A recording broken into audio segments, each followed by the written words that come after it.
Everybody, I hope my voice coming good to your side. Please invite your friends. And again, we are live today in Rumble and YouTube, but not in Discord. Uh, I wanted to go live to share with you little background about those hypocrites who they are crying for the death of this terrorist.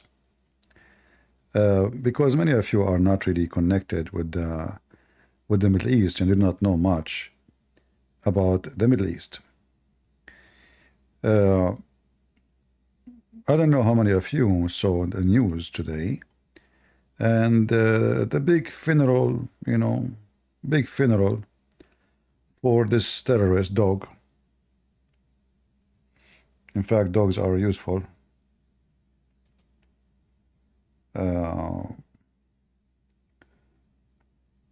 Let us put them on the screen.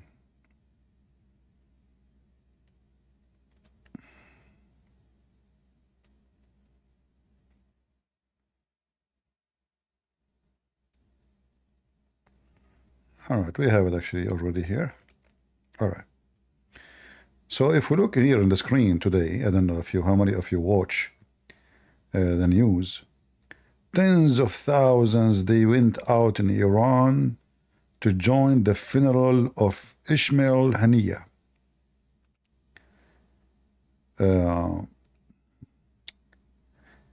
Suddenly, this person is so important in Iran in a miraculous way. Iranian women, they carry pictures of a guy they never saw, they never met, they have no idea even how to say his name correctly. Those are Iranian. Tens of thousands, if not hundreds of thousands. Army, officers, ministers, the biggest mullah himself, he did lead the prayer on the funeral. But just to show you how filthy hypocrite the Islamic world is, Iran, and the army of Iran and the militant of Iran killed thousands and thousands of Hamas in Syria.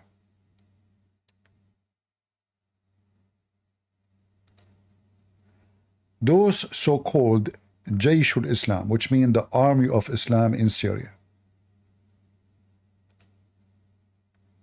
those are Hamas, sponsored by Qatar. They are sponsored by Qatar. And here you see the hypocrisy, how disgusting the Islamic world. Qatar is a friend to Iran.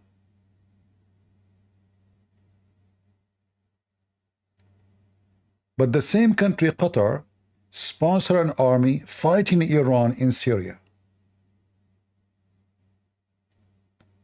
So Iran and Hezbollah is Iran. When you say, the leader of Hezbollah, he called the big sheikh of the mullah in Iran, he called him Al-Qaid, which means the boss. He called him the boss. Those people, Jaysh al-Islam, the army of Islam, almost, I'm talking about all the Sunni now, not only those, almost they took over Syria. And Hezbollah was in the run. Hezbollah was almost going to be defeated. And even the Christians in Syria, they were going to be defeated. For a very simple reason, the Muslim Sunni, they are bigger in number, and they get support from everywhere in the world, including America, including Israel. And here you see the irony of this disgusting war. Netanyahu himself, he supported those people. The stupid Netanyahu, he supported Hamas in Syria. Can you believe it? I'm going to show you the laundry of everybody. We don't want to leave anyone in the side. This is why I don't like this Netanyahu. For me, he is a disgusting creature. He's a stupid. In fact, everything is happening because of his stupidity. He is the one who released thousands of terrorists of Hamas for one soldier 20 years ago.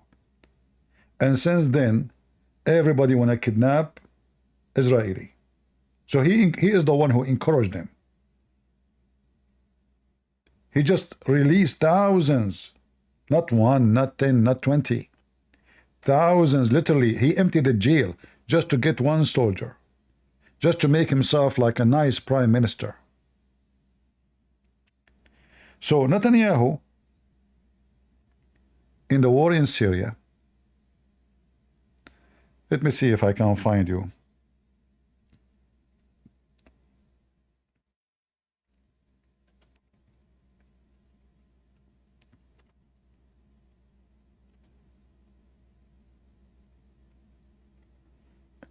Even Netanyahu is not ashamed of it, you know. He take videos with them.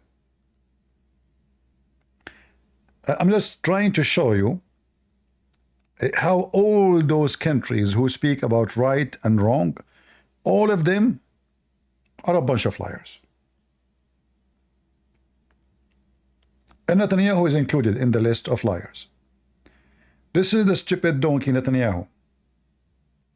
Visiting, they open a hospital for Hamas in the border in Syria. Imagine. And Netanyahu here is coming with his officers to visit them and shake hands with them and ask them if they need anything. Those are Hamas. And the stupid Netanyahu, he was thinking, if we support Hamas in Syria and they are fighting Hezbollah, okay, that's good. But, I mean, how stupid you are. Does it make a difference who take over Syria? All of them, they hate you. All of them, they want to kill you. So this is from the side of the Israeli government. And then we go and we find that Hezbollah killed thousands and thousands of those. Now Hezbollah was almost going to be defeated. For, you know, the Shia are not the majority of Muslims, and Syria is not a majority Shia. There is a, you know, like less maybe than 10%. So Hezbollah in Lebanon sent thousands and thousands of fighters into Syria. And then the Shia from Afghanistan, from Pakistan, from Iran, from Iraq, from everywhere, they came to fight in Syria, to fight the Muslim Sunni. And as we know, hundreds of thousands of Muslim Sunni get killed. And for sure, we do not know how many, we don't know if 10 or 20 or 30 or 40,000 of Hezbollah and Shia were killed. Nobody knows really exact numbers from both sides. But for sure, the war was massive and was a very big destruction. And Hezbollah almost defeated until the Russian army came and involved in the fight. When Putin he came, everything changed. The Muslim Sunni, they were capturing city after city. Almost, they have only 100, less than 100 kilometers left to go into Damascus. Everything collapsed. But then Putin, he got his nose in the middle, and he defeated all those Muslims' armies in less than 4 months. 4 months only. Did not take much to the Russian to finish them. And now Hezbollah, they claim that they are the one who brought victory. But everybody knows that it was Russia. And here you see the other irony. The Russian, they were fighting Hamas in Syria, and they are defending Hamas in Israel. Are you with me? So the Russian, look at this. The Russian, they killed tens of thousands of Hamas in Syria.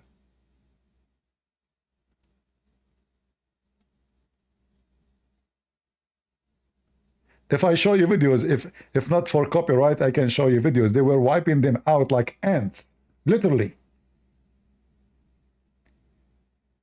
And then the Russian, they kicked them out from every single city. And now Hezbollah, they claim that they are the one who have victory in Syria, but all of us, we knew it was the Russian. Otherwise, the Assad was defeated, the Christian were losing the war, the Shia, they were losing the war, because simply, you know, the Christian, they fought really in a massive way to defend themselves, but still they are outnumbered. But when the Russian joined the war, the story is different. And now we see that Putin is so upset because this guy, who he was killing his people in Syria, he died.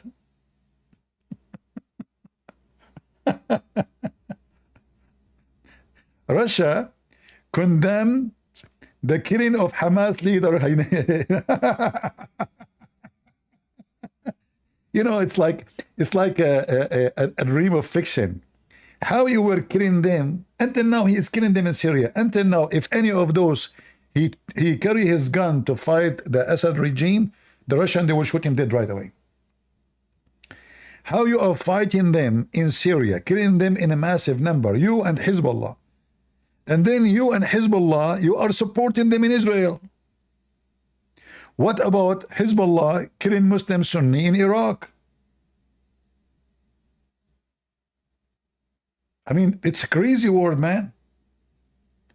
So they kill Sunni, those Shia, the Iranian Shia, they kill Sunni wherever they find them. Go and see what they do to the Sunni in Iran itself. They treat them like dogs. They treat the Muslim Sunni in Iran, inside Iran, literally like dogs. You know dogs? A Jewish person in Iran, he is way more respected than a Muslim Sunni.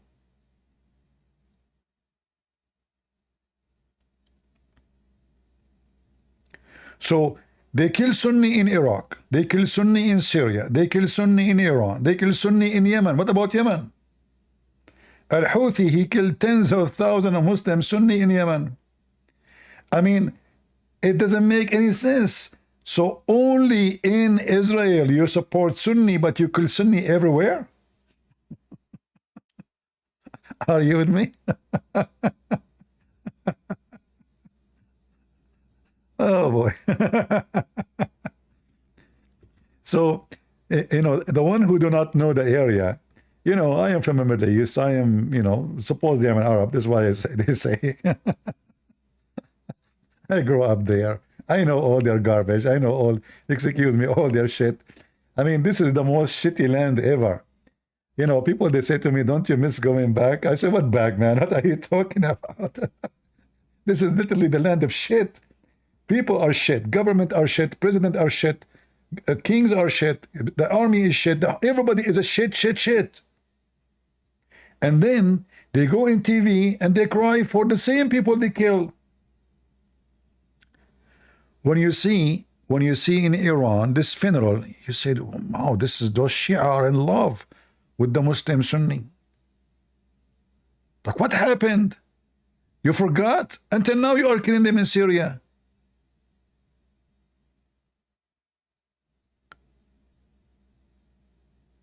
Until now they are killing them in Syria.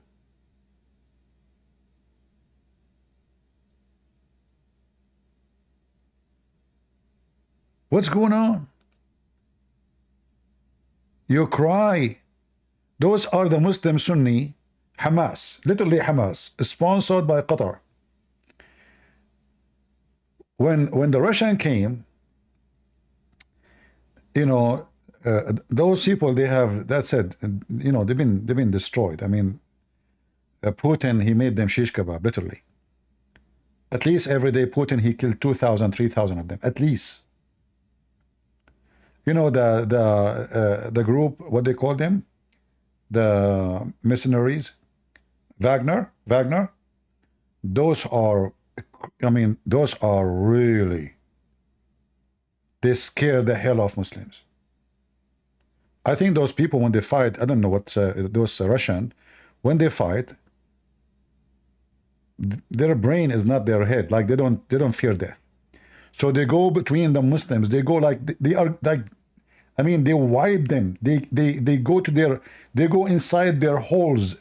They go in the tunnel, they go inside the tunnel. They don't care. Not like the Israeli army. They are so careful, they take care. No, they don't care. Kill them all.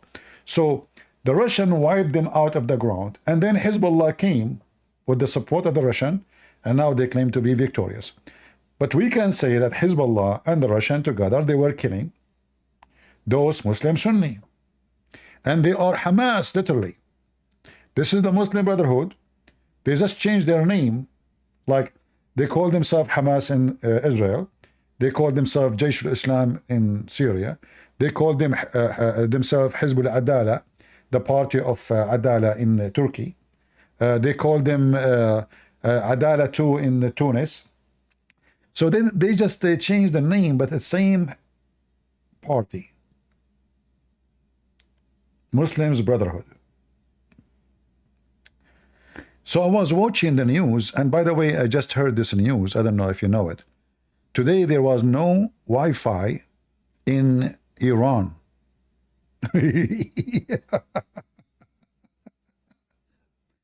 Israeli hackers group takes responsibility for reported collapse of the Wi-Fi in Iran.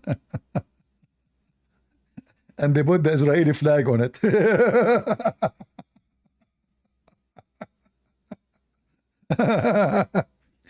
Imagine you are fighting, you are so angry from those Jews, and then you open your computer, you find yourself, you have the flag of Israel. Like, what?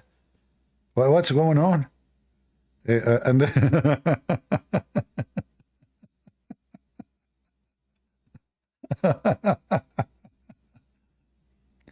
oh boy. Anyway, things happen. Allah is not defending the security of Iran. And you know, the Iranian regime, they claim that they are so powerful. Look at this funeral. Look at this. Look at this, man. All those are attending the funeral. This is funeral of who? Hold on. Is it the same? Oh, no, this is a different one. Oh, sorry. This is not. Yeah. But it's the same garbage. What is the mullah? Look how many thousand, man. Look at this. Yeah. Uh-huh.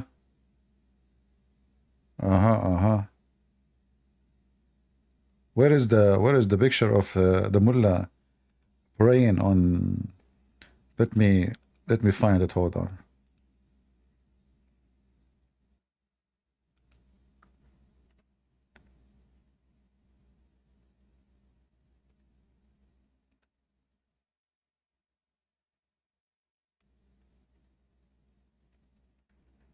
But it's very, very interesting that they killed them, those Iranian, they killed the Sunni everywhere. But they are defending them in Israel. And I will explain to you why, you know. I will explain to you why. But let me see.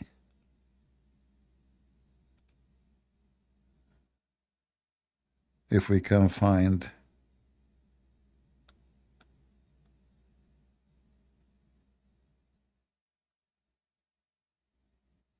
some pictures. الإيراني دراسة رد انتقادي. Shut up.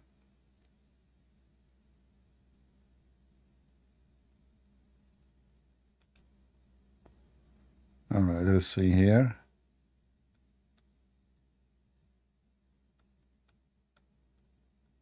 Do we have some pictures? No pictures. No pictures. Okay, different page.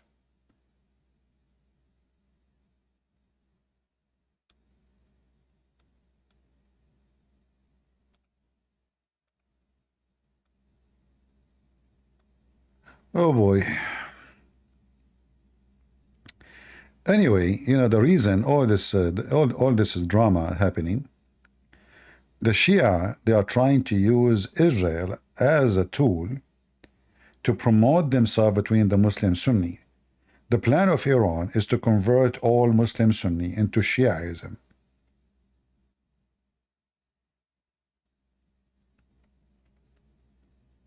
And the only way to make the Sunni, I mean, the Shia are rejected badly by the Sunni. They hate each other. You know, they are killing each other for the last 1400 years.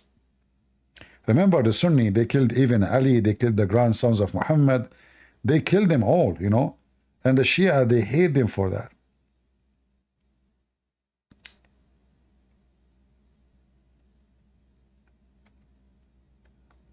Suddenly, the picture I'm looking for, here we go. Finally, we found it. All right. So this is the biggest mullah in Iran right now. He is the one who took the job after Al-Khomeini. He died. In Arabic, we say fatas.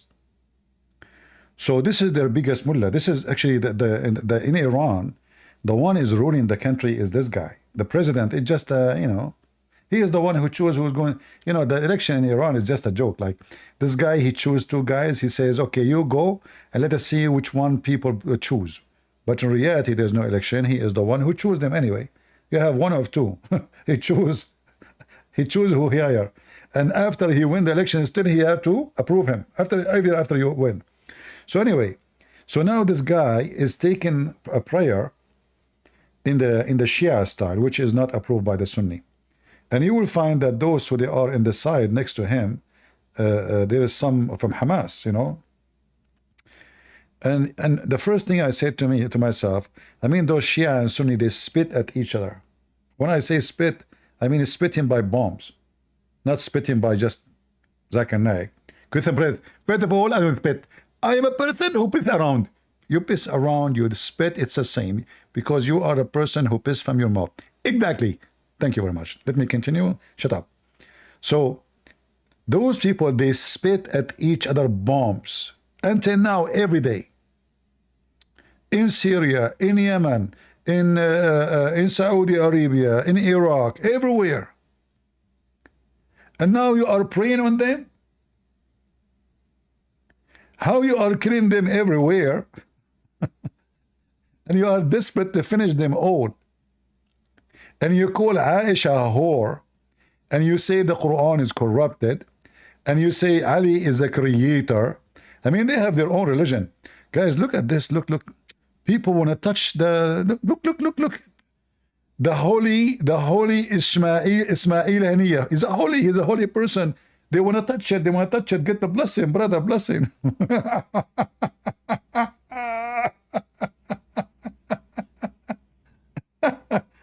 You know, this religion flourished only between the ignorant. Those people, those Shia, unbelievable. You know, they believe. I mean, this is the most funny, stupid religion ever. Those Shia, they believe that every Muslim Sunni, when he is born, you know, they ask their biggest mullah. I can find you the video actually. Why the Muslim Sunni, all of them, they are homosexual. Now, for sure, this is a lie. Not all of them, but the majority. He said the reason that the Muslim Sunni are homosexual, because when they are born, Shaitan, he knew that they are not protected by the family of Muhammad. So he put his finger in their anus when they are born. That's why they cry. I can't find you the video. Actually, I made a video about it.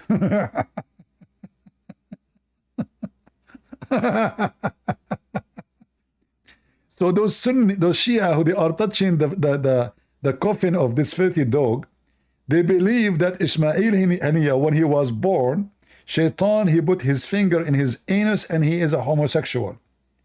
But now, just because the mullah, he says we have to cry on him in public, all of you come to the funeral. Everybody in the street.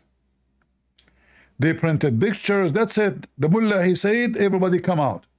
If the mullah said this person is a piece of shit, all of them, they say, shit Ismail Haniyah, shit Ismail Haniyah.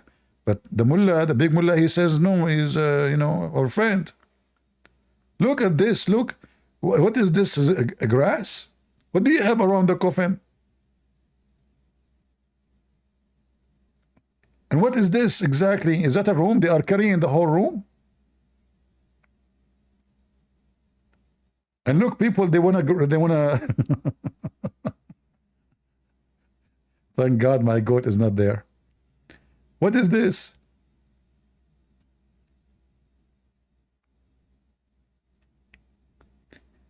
So this is how amazing, I mean, what you see in the news, especially if you are from there, you know what's going on. They kill each other, they hate each other, they die to kill each other. The war in Yemen for how many years? How many years the war in Yemen? Between who? Between Sunni and Shia. And who is sponsoring the Shia? Iran. Okay, what about the war in Syria? It's the same. What about the killing of the Muslim Sunni in Iraq? It's the same. What about the killing of Muslim Sunni in Iran? That's the same. So you cry at the Sunni just for the political agenda, you know? The Iranian, they are trying to conquer the Middle East. How they can do that? Shia is not accepted between Sunni. It's just a stupid cult. It's way more stupid than the Sunni. I don't know if you remember when I showed you the pictures yesterday of Hania and you know, he was wearing black shoe, but their book says if you wear a black shoe, your penis will not function. You have to wear yellow shoes. This is how silly the Shia are. Shia is very, very, very weird, stupid. I mean, the stupidity of Muhammad in the books of the Sunni is nothing to compare with the stupidity of the Shia and their belief.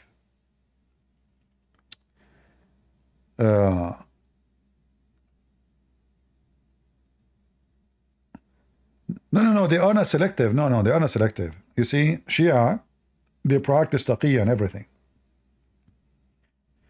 If you ask any Shia, if you watch a Muslim Shia talking in TV, let us say two Shia are debating about something, anything, not necessarily about religion. You will see the first Shia say to the second one, don't practice taqiyya with me. Because taqiyya is a very lawful practice in Shia. The Shia, they believe that the taqiyya is the shield of faith. Taqiyya means to lie. Taqiyya means to lie. So lying for the Shia is the shield of faith of the Shia. You have to lie. So Iran, they try to present themselves that they are the one who defend so-called Palestinians, but they kill Muslim Sunni everywhere. So to make it simple, all the Muslims, they hate Israel. There's no question about that. But all Muslims hate Shia too. Okay. So how we can solve this problem? Very easy. We present ourselves what we are, the only true people who fight for the sake of Allah. Look at the Muslim Sunni, nobody helping Hamas. Nobody. And it's true. Nobody. Not a single Muslim Sunni country. Like, you know, there's a TV station I saw in Indonesia. I think it's called, what is it called? All of them, they say jam. I don't know what jam mean. Anyway, so each time you put in it, you know, YouTube suggests to me Indonesia. I don't know why. So each time I put on those, they are talking about Israel and Palestine. And for sure they are supporting, you know. You see the sheikh talking, I don't understand, but he's saying orang, like donate a lot of orang money to send it to Hamas.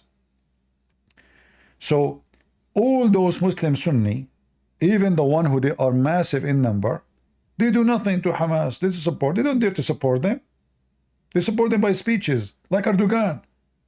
Erdogan, he make big statement in TV, but in the ground he is a fart. He's literally a fart. Erdogan just 2 days ago, he mentioned we should maybe go to Israel, invade Israel. Well, okay, who's holding you? He don't dare. This is all just for local. So Erdogan, he felt jealous that the Iranians are taking the stand and they are becoming more like a point of attraction to the Sunni. So now Erdogan, he fear that he is not the shiny star between the Sunni no more. Hezbollah is stealing the light. The Alawi is a kind of Shia. They are close to the Shia, but they are not Shia.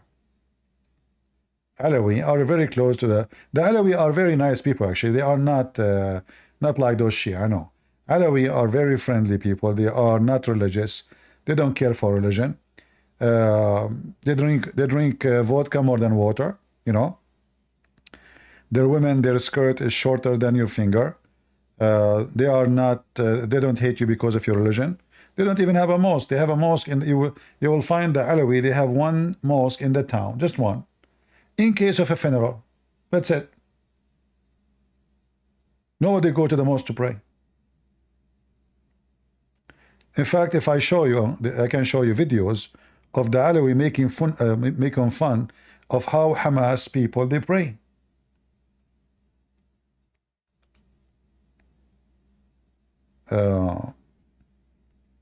Let me see.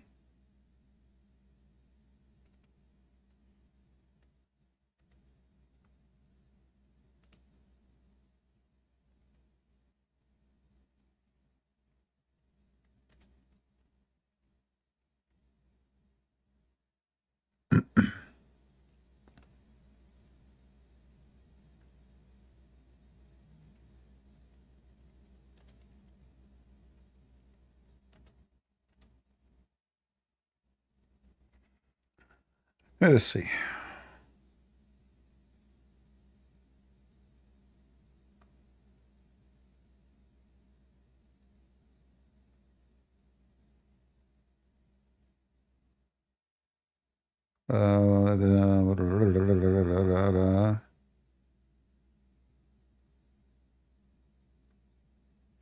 Actually, I found a video, but there is too much writing on it. I want to see if I can find a better video. Anyway, we can play this one. Let us see.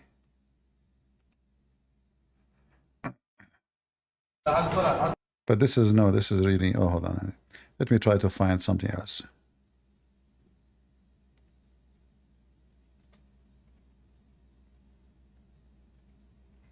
They cover the video by writing.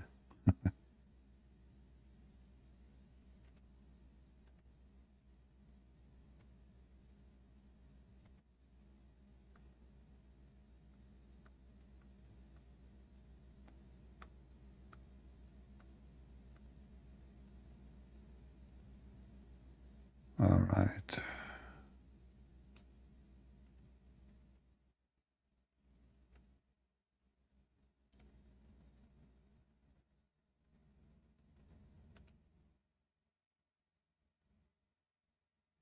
Look, you know, I mean, you'll find everything except the video I'm looking for. Yeah, anyway, the video, they are praying in the mosque, making fun of how Muslim Sunni they pray, and they are smoking cigarette, and, you know, they are just making fun of how Muslim Sunni they pray.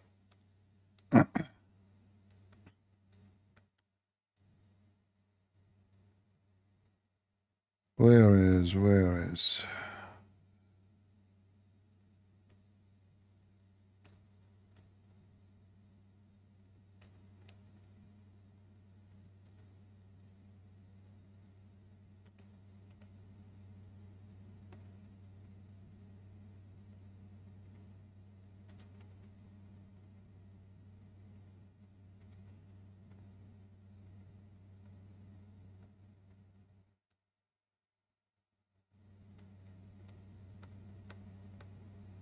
Yeah, the video, I found the video, but it's very bad.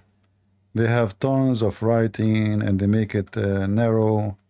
Yeah, the video I'm looking for, I'm sure it's in the internet, but I need to remember the exact name for the video so we can play it for you.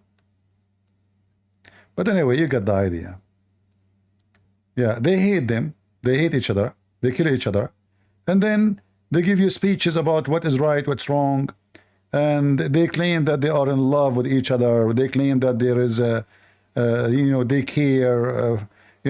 I mean, this is the same people they kill everywhere. What about those Hamas Palestinians? How you treat them in Iran? Do you even give them visa? They give visas only for the leaders, so they can, because they are the one who made Iran important. So Iran tried to invest in all those, so when it's needed, they can use them. So in case in the future, Israel is going to attack Iran, Hamas will help, Hezbollah will help, Al-Houthi will help. And for now, Iran can go at war with Israel without going to war. Hamas will go to war, Al-Houthi will go to war, everybody will go to war, but Iran is not. So it's time for the Israeli to start hitting hard in the heart of Iran. In fact, they should destroy all their nuclear facility, and if things go hot, they should destroy all the ports for the oil of Iran. For this is where the money is coming from. If you strip them from the money, that's it, the country collapse. And then the regime will collapse. The Iranian, by the way, in general, they are not religious. Most of the Iranians, they hate Islam. But those dogs, the mullahs, they took over it. That's it. They will never leave. They will never leave. The same as Erdogan. The first time they go by election, the first time they win, that's it. This is the last time they go for election again. It's one-time election. You can't get rid of them. This is what happened with Erdogan. Wherever they go, the only way to get rid of them is to make a revolution, either by arms or people throw them out, like by tens of millions going in the street, striking, etc. So, and this is what happened in Egypt. You cannot get rid of them except by war. They will stay, this regime will stay in Iran for the coming 10,000 years if no war happens. And I believe the only, like let us say, the only way for the only hope for the Iranian to get rid of this regime, if the Israeli launch a massive attack and destroy all the oil facility in Iran, for the country will be out of money.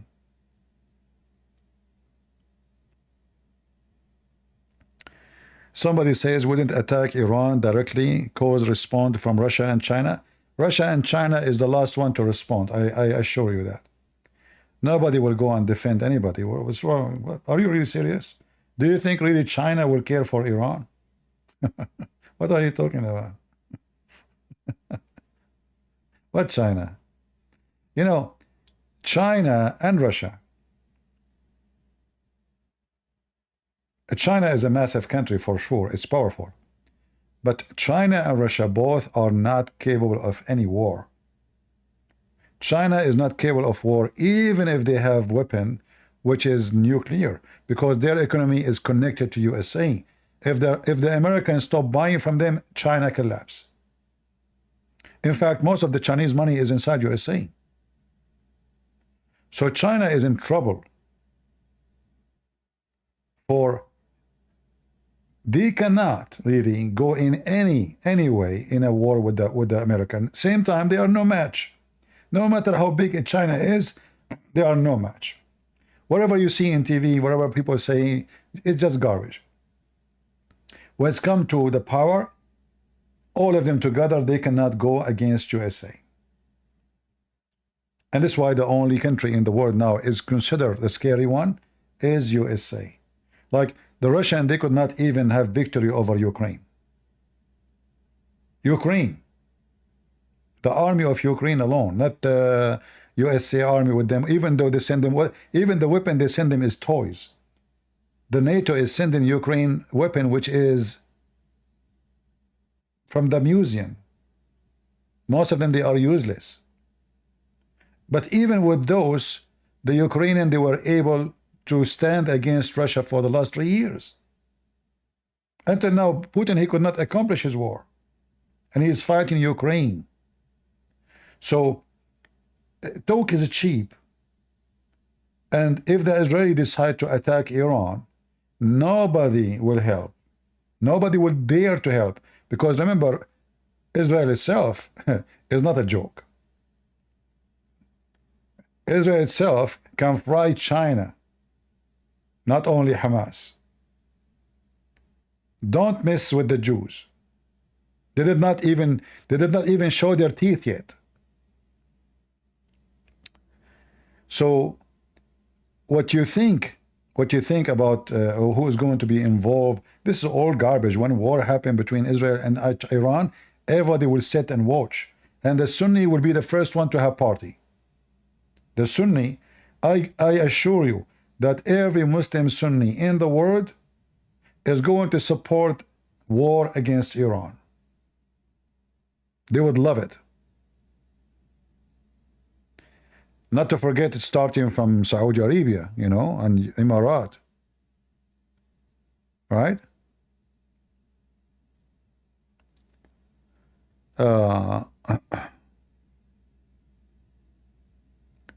So there is a limit of you know, like you see, who to know who is the strong, who is the weak, who is the one who puts sanctions on countries? America.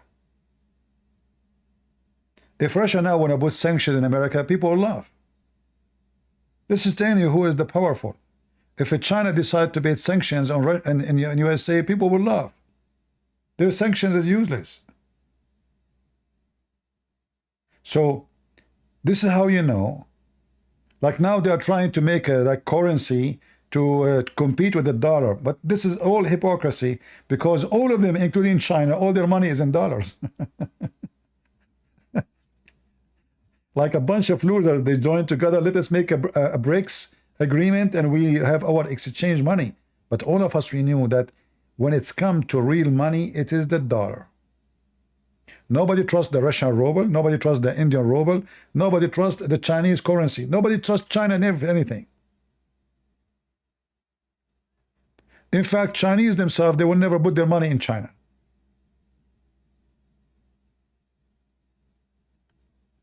So the Iranian, this is why the Iranian, they are sitting like potatoes. They don't dare to why this mullah now, they killed this guy in his city, in the capital. Shouldn't he say Allahu Akbar, wage war? Imagine if the one who did that is just, let us say, Armenia. They will swallow Armenia in 2 days. But in front of Israel, they act like puppies. They knew there is a limit.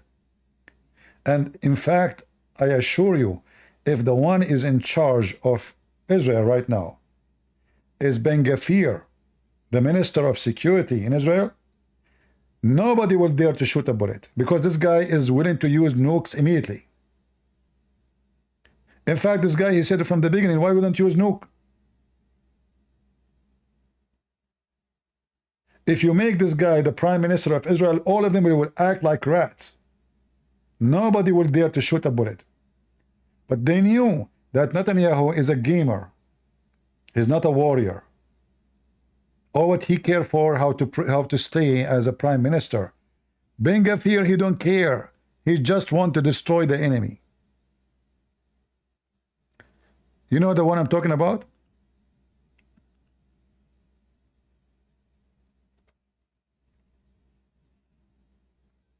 Anyone knows who I'm talking about? The guy with the glasses, thick glasses.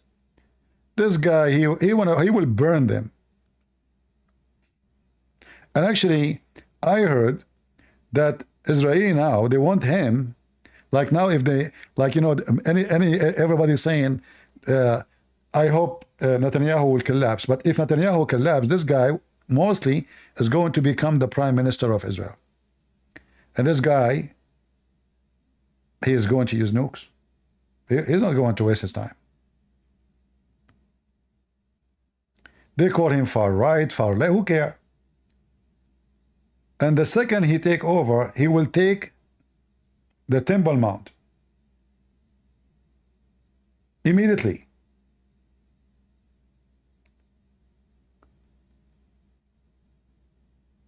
And this is the only way to treat or to make, you know, those, there is a dogs who have rabies. Those like the mullahs of Iran, they are like dogs have rabies. They will keep barking, barking, barking, barking until they find that there is something serious going to happen, and then will stop barking and they will hide. As long as they have Netanyahu, they knew that Netanyahu will not go far in any attack. They will keep doing this for a long, long time. That's why Israel need to change Netanyahu. Netanyahu, he failed. With all the success now, like, you know, he go after them here, but still this is nothing. I mean, what a big deal. Killed Haniya. You know, what about you destroy where all this coming from, which is in Iran? Shouldn't you attack the refinery in Iran? Burn them all in one day. How Iran is going to have money? And we know that the Iranian missiles is useless. They shot 500, not even one of them kill a chicken.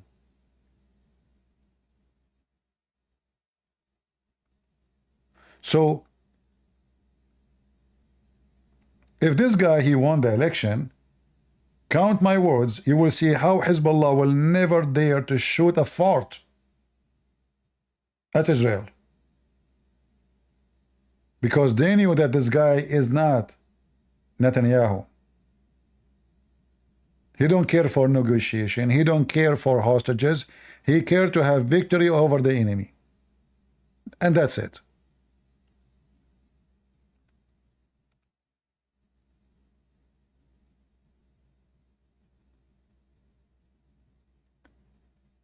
As long as Netanyahu is in charge, they will not dare really to attack. I mean, all of this. But now what they are doing is annoying too. I mean, the Israeli, there's more than 100,000 Israeli are out of their houses in the north of Israel. All of this is the fault of Netanyahu. When Hezbollah, the first day they shot the first rocket, if Israel attack in a massive way, Hezbollah will stop immediately. But they shot the first rocket as a test. I say, oh, look like those people are scared to attack us back. Let us shoot 10 more. Oh, okay. Look, in their news, they keep saying we don't want to go with war with. We are not interested in war with Hezbollah. Okay, let us shoot 50 more. Oh, look, even their prime minister saying we don't want to go at war with Hezbollah. They start shooting every day because the stupid Netanyahu, he keeps saying we will not go at war.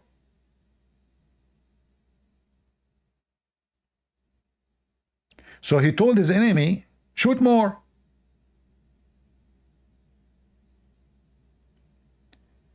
Bibi is doing nothing. What are you talking about? Bibi is the problem. He is the one who stopped the civilian watch over Hamas leaders. He is. Since 2000, the year 2000, the year 2019.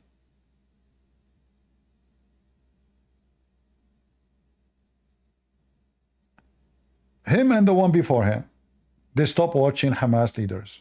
Why?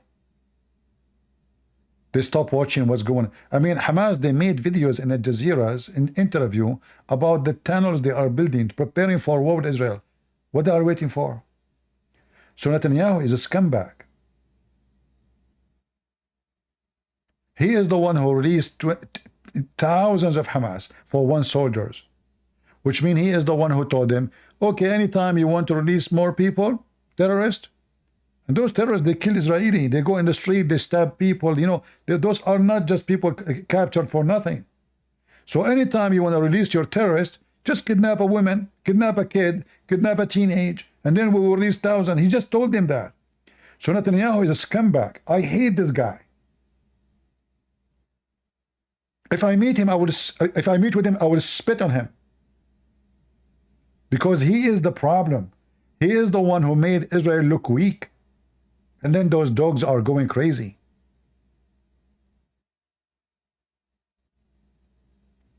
You see, when Trump was in the White House, all this area is so quiet. Do you know why? Fear. It's all about fear. They knew America is so powerful. Biden, he come. Okay, Biden, you know. Obama. That's it. and everything went wrong.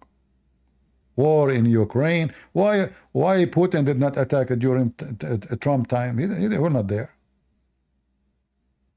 Everything went wrong. In fact, if you check, everything go wrong when Democrat is in the office.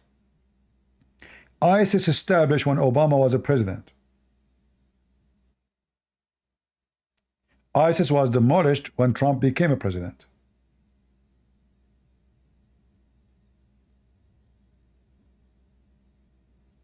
So when the enemy, they see a weak leadership, the enemy will become like weeds, will take over you. And this is how they see Netanyahu. And Netanyahu now, in the last few days, he's trying to show that he is strong. You fail. You should do that from the first day, not at the end of the movie. And until now, he did nothing, actually. Did he destroy all the weapons of Hezbollah? Did he destroy their warehouses? What do you mean you killed the second guy? Still, this is nothing. Still, they have their weapon. Still, they can shoot at you. Still, they can send rockets. So what you did? I was expecting Netanyahu, he will command the army to occupy, let us say, 20 miles from the borders inside Lebanon. If you do that, that's it. Hezbollah will retreat. They are no match. They cannot even stand there. They will go, they will run. Control all the hills. And then if they shoot again, you go in a massive shooting, not, killing a guy there. What is this? This is not how you stop. If you don't show your enemy that the price will be so high for killing your own citizen, they will kill more. Those are Shia. The women every day they have, you kill 2 of them, everybody they give birth to 1,000. You kill nobody. The only way to do it is the same as what happened in 2006. Since 2006 until now, Hezbollah never dared to fight at Israel. Why? Because in 2006, Israel demolished Hezbollah.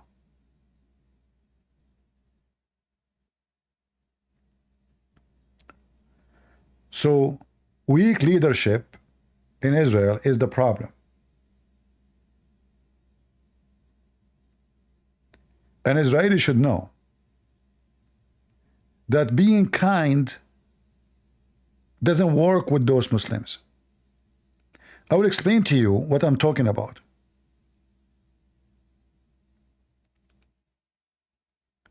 If you go in the Quran, in the yellow pages of Muhammad, and this is a message for all of you.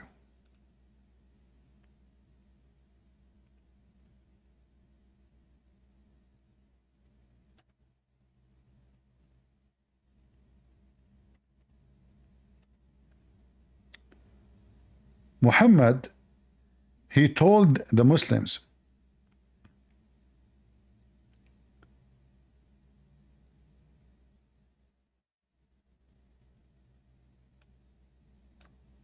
that humility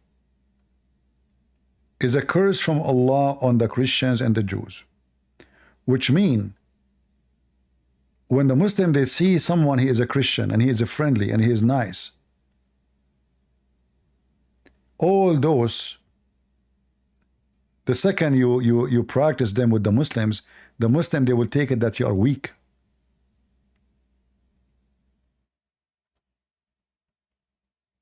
Why?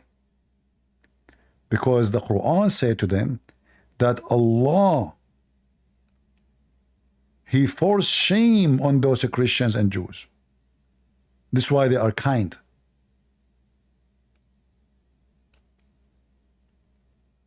They will not.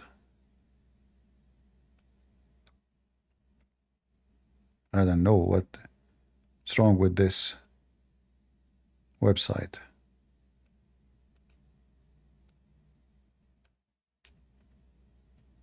Anyway, if you read here carefully, you will see, it's actually, I was looking for the wrong verse. ضربت عليهم الذلة. What does that mean? Allah, he put shame on them and humility.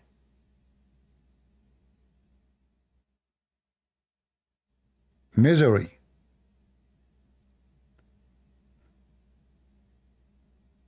So when the Muslim, they see someone is a Christian, like, you know, the Christian, they say, okay, Jesus says if somebody hit you right, you give him the other one.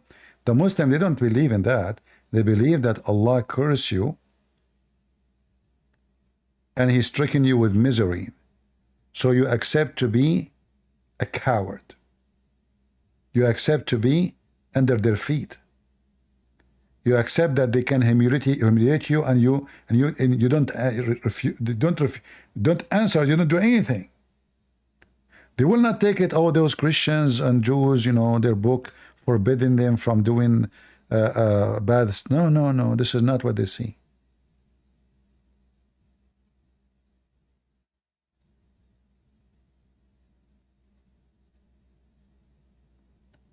For them,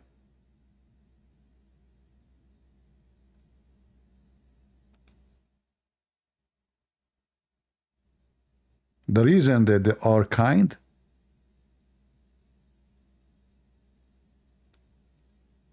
simply because Allah, He cursed them. It's a curse. They are not kind. They accept to live under the shoes of the Muslims. As you know, Islam is a supremacist cult. So the Muslims believe that they are supreme. And because they are supreme, Allah, He cursed them.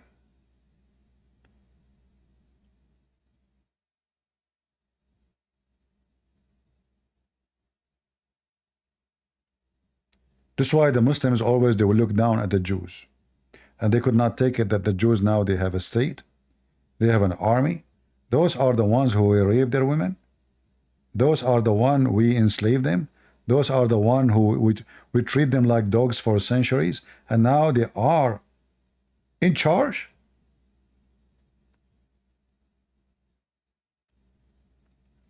That is something they cannot accept. So when you show kindness to the Muslims, they understand that you are being cursed by Allah, not because you are good. Allah, He made you like that. It's a curse. It's not your kindness.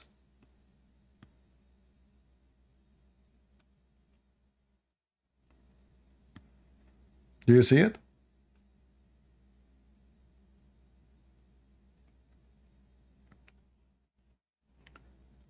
So the only way to face such a garbage cult religion is to have a strong leader who do not tolerate any harm to his people.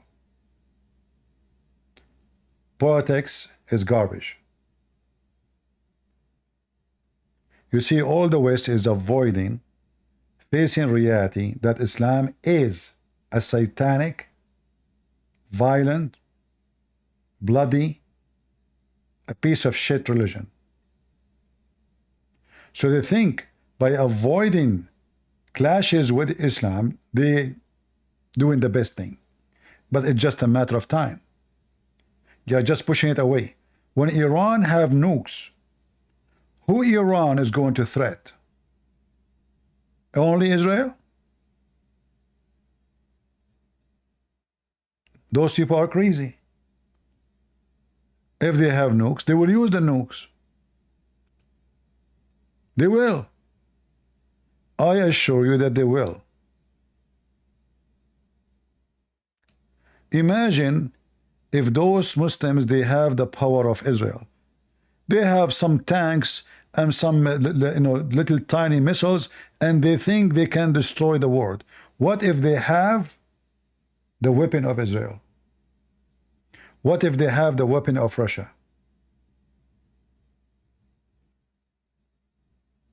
What they will do? Hezbollah, a small tiny group, with the weapon they have is nothing compared to anybody, you know. If this is a small tiny group with little weapon and they are doing what they are doing now, what they will do if they have the weapon of Israel?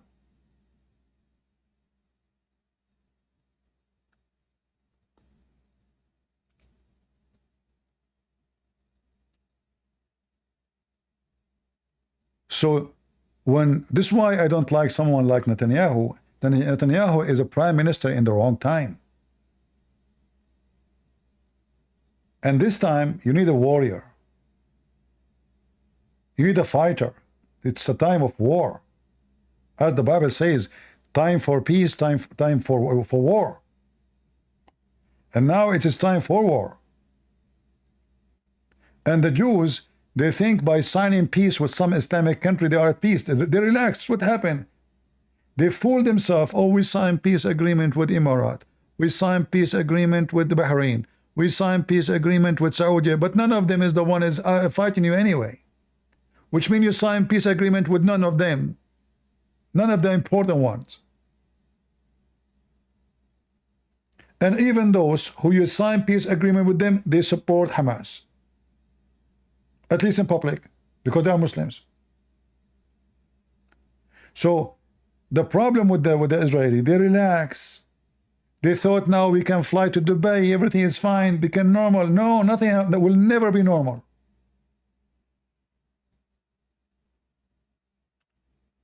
Will never be normal.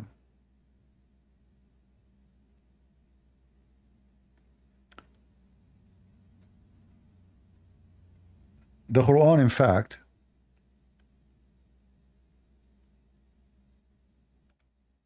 forbid the Muslims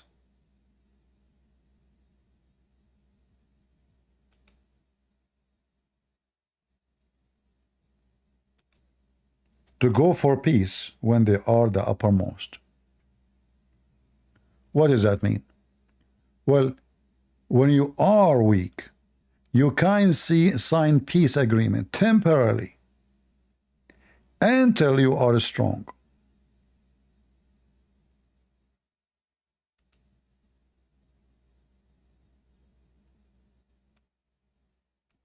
And then you go to war again. This is what Muhammad did. The Quran forbid the Muslims to go for peace. They are forbidden. Period. There's no question about it.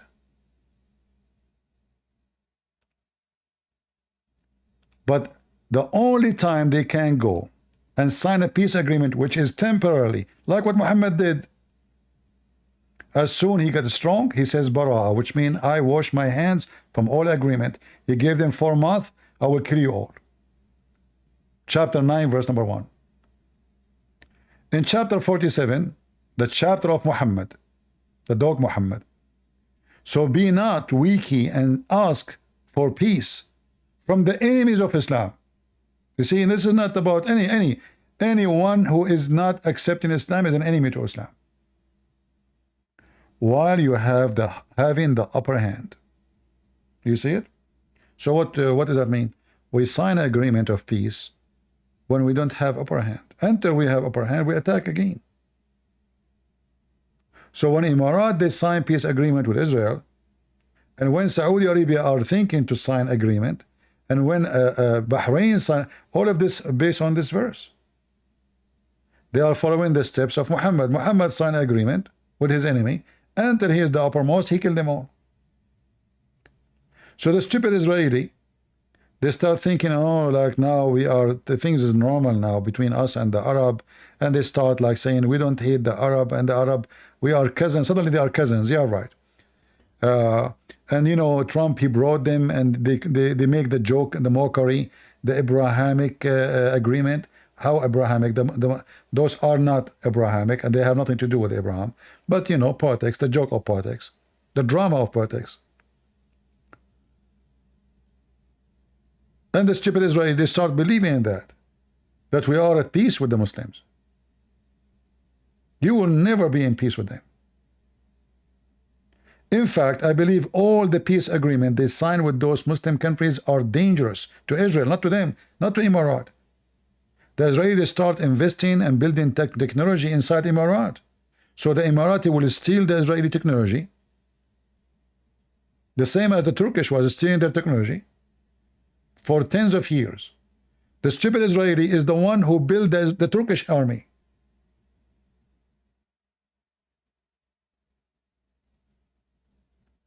And now their biggest enemy is Turkey. But nothing changed. It's the same country, the same people. They hate you. They are Muslims.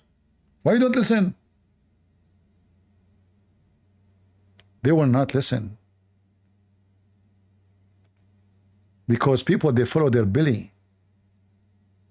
I want to do business with Emirat. Oh, Emirat became successful. I want to fly to Emirat. Oh, I want to do shopping in Emirat. Oh, I am sick of war. It's not you who choose war or not. Your enemy want to kill you. Do you think if you say I don't want war, war will not happen? Do you think it's you who made the choice of war or no war?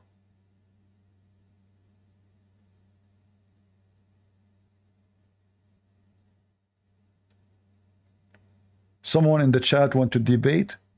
He's Abdul.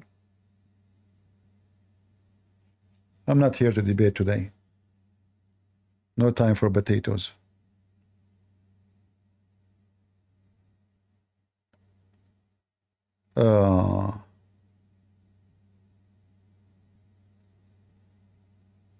No, England is different story. England, you know, the problem in England, that those who call themselves conservative, they are not conservative no more. And the Christians, they wake up so late, you know, but anyway, like now, better than never. In the last election, those who they are against the liberals are divided. The liberals, they unite. The same as what happened in France. They are not the majority. But the problem, those who call themselves conservative, they are very much divided. Everybody want to be a prime minister. They remind me of the Arab. Everybody is a leader there. Anyway.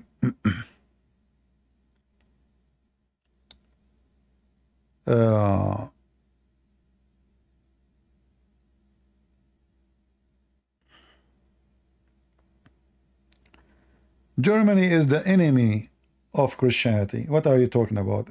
They brought millions of Muslims. Muslims now, they can burn Germany down. There's millions of them. Who can control them if they go in the street? Who can? You have 2 million Syrian alone. They can make a country by their own inside Germany. How many soldiers you have in Germany? What Germany? Germany is wake up. Germany is doing nothing. Germany, in fact, they are the one who armed the Turkish to take our beloved church and city, Constantinople. The German, always they are Antichrist.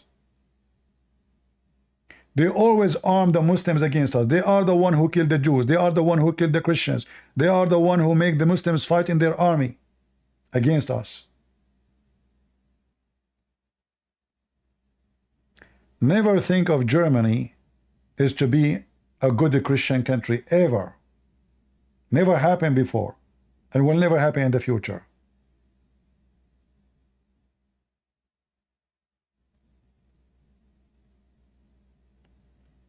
Read history, my friend.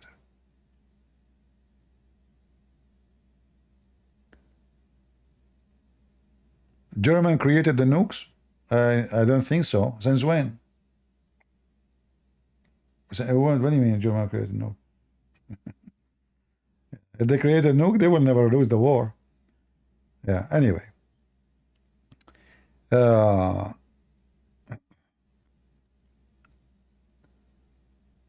Germany, the German mentality is about money. They don't care for God. They don't care for anything. This is why a woman, she is a nude. She's a nudist. She became their leader for years and years and years, and she opened her country for everybody. A nudist. I mean, how trashy the country is to bring a nudist. A woman, she go in the beach nude. And they made her the leader of the country for many, many years. What Germany?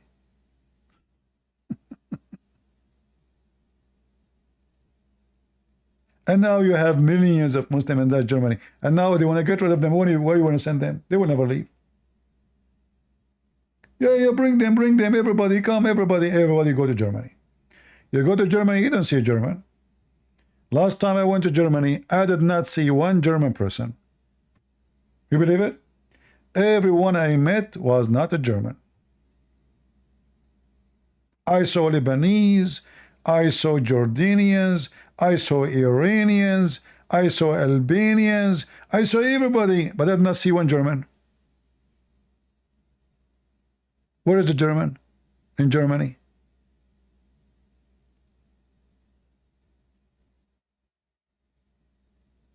They are under the ground germinating like seeds.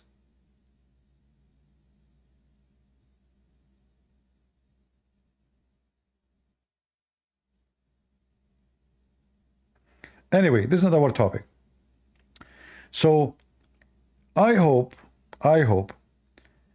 that Netanyahu will not stay for long in the office. He failed. The reason the enemy is being aggressive against Israel, because this guy is a potato. If you don't change the way he deal with the war, until now he is being so friendly. You know, they say to you, look what they did in Gaza. Well, what you did in Gaza is nothing. It's nothing. It took you almost a year to finish this.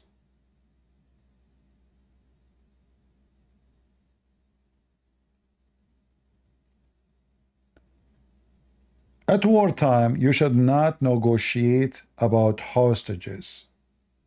When you negotiate about hostages, you are telling the terrorist that as long I have hostages, I am the one in charge.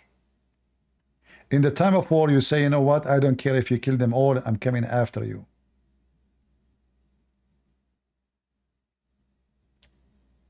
Hostages should not be even in the menu of the deal.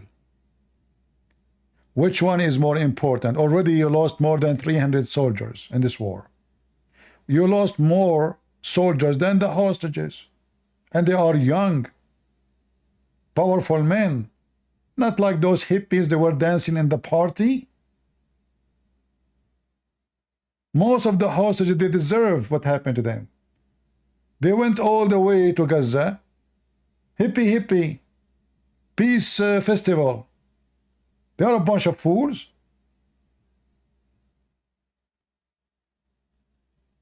In the time of war, 100 hostages, 200, 1,000, 2,000, 5,000 should not count, because victory of a nation is way more important than individuals.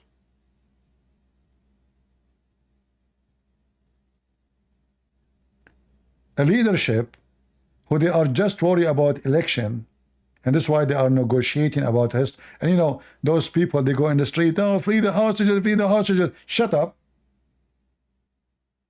In fact, the law should be changed in Israel, that the one who does strike during war should be treated as a treason. It's war. The government is busy at war. There's no time for your bullshit. The law should be changed. When the enemy, they see 20,000 people going in the street, that they want the hostages to be released, and they are putting in pressure on Netanyahu, free the hostages, or leave. Well, the Hamas will say, look, it's working.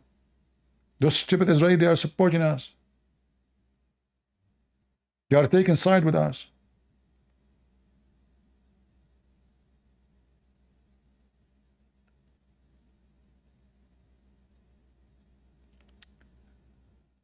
So to win a war, you have to have a true leadership.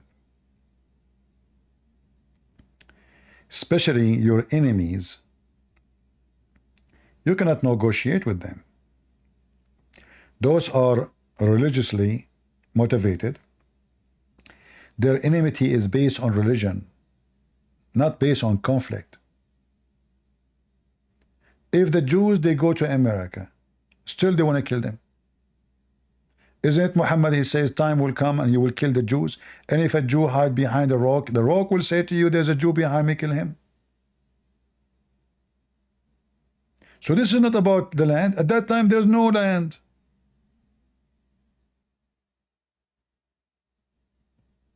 Still Muhammad told them, you have to kill every Jew in the world. So The Jews are living in Israel, they are living in Germany, they are living in USA, living in Australia, still they hate them. And they hate the Christians too.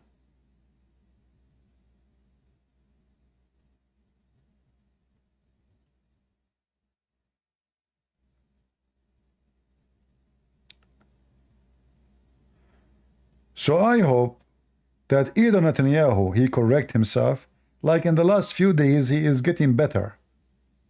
You know, like I like what he did in Iran, in delivering a clear message that we can reach the heart. I mean, I heard that the missile hit the guy, this Hania, when he was praying. He bent over and the missile came in his anus. I don't know if this is true. I don't think it's true, because I mean, who saw it? If somebody was there, he would be dead too. But this is what they say. I don't know. Maybe somebody was spying. So he bent over to pray to Allah, and then the missile came from the window, went through his anus, and boom. Until now, you notice that the Iranian, they did not show any images of the place of the attack, which is very fishy, you know. I believe the reason for that, because this is really a point of humility. Like they are a disgrace, because they could not protect the guy. And obviously the scenery is so bad, the guy became potato. Those Israelis, they make him mashed potato. They cannot find the body. You see, they have a box in the front of them, but I don't think the guy is there. They have beef.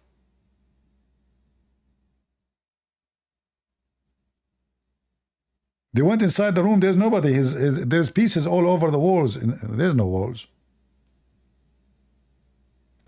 The same as the leader of Hezbollah, the one they killed in Beirut. It took Hezbollah 36 hours to find the body. Why? Because there's nobody. He became pieces. And this is telling you how powerful the army of Israel, how in the world they can find exactly which room. How in the world they can be so precision. Even those are like the ones in Lebanon, they don't use phones, everything is secretly, etc., because the Israeli are targeting them. How they were able to find all the information. It's amazing how powerful the Israeli intelligence. Hold on, let me turn my phone off. Otherwise, Bibi, he can't find me. Hey, Bibi, don't play games with me. I said I hate you. I was kidding. All right? I was joking. Honestly, I swear by Allah, if you don't believe me. You are saying I'm lying because I'm swear by Allah. Okay, I will turn my phone off, and I'm not going to bend over. You know? All right. So, the only way for those people to stop their attack on Israel, if the Israeli gets so harsh. This is the only language those dogs can understand. There's no other language. And I assure you, Saudi Arabia is praying to Allah that Israel will hit Iran. Emirat, the same. Bahrain is all Muslim Sunni, they hate Iran. So the game, like let us say there is a gray highway in this game. The Israeli, they knew that they are not alone in this war. In public, Saudi Arabia, they say they support so-called Palestine. But in reality, every Saudi, he spit on Iran and wished the death of all the government of Iran. They pray that Israel will attack Iran immediately. They pray America will attack Iran, because Iran is the biggest threat to them, not to Israel. If Iran, when they do an invasion, they will invade Saudi Arabia and Emirat and Bahrain, not Israel. And they knew that very well.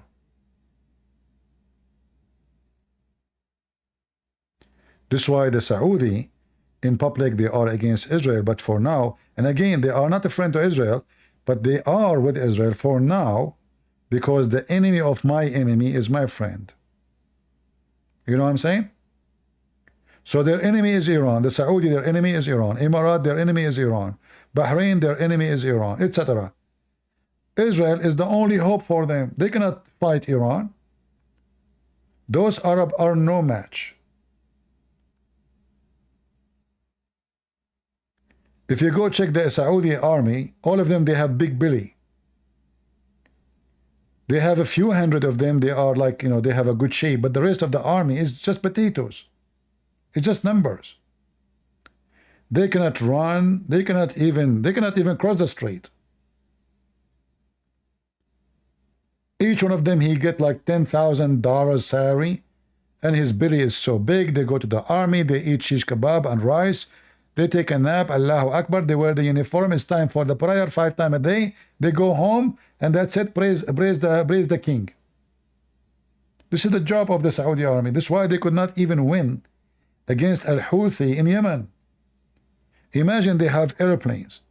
They have tanks. They buy the most expensive weapon from USA. Still, they could not win the war with the Houthi. Why? Because they're potatoes.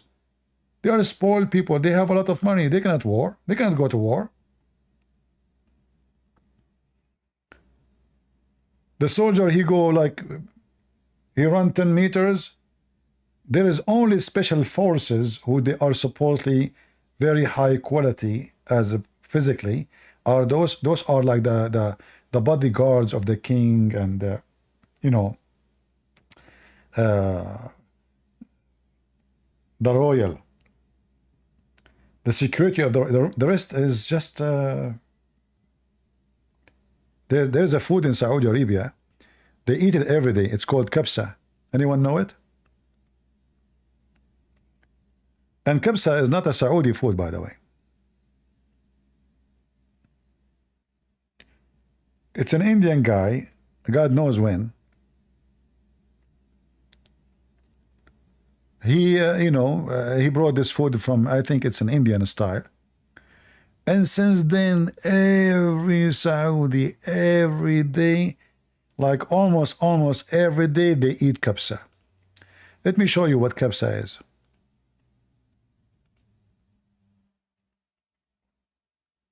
This is kabsa. They put, like here they are doing chicken, but usually they bring like a big sheep or goat. They put it in the top of the rice.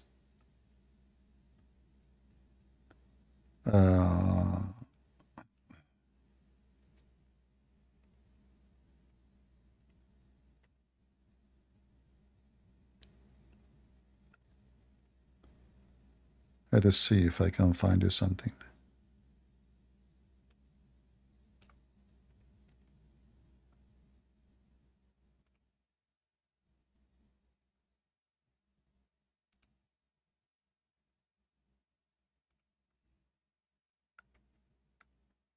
All right.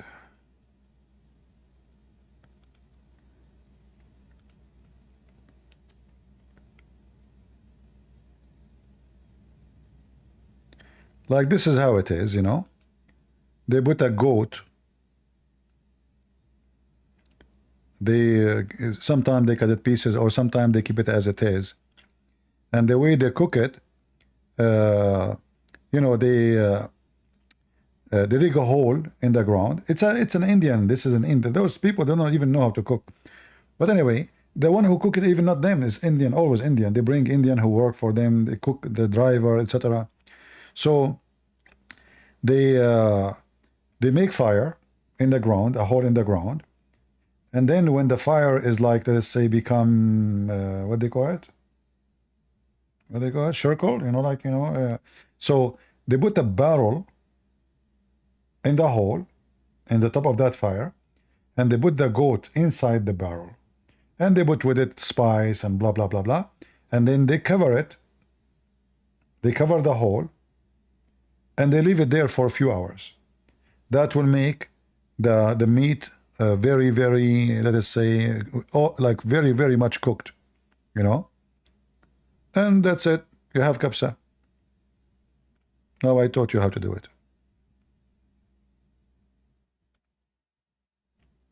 And nobody use fork, just to let you know, or nobody use a spoon. You have to use your hand.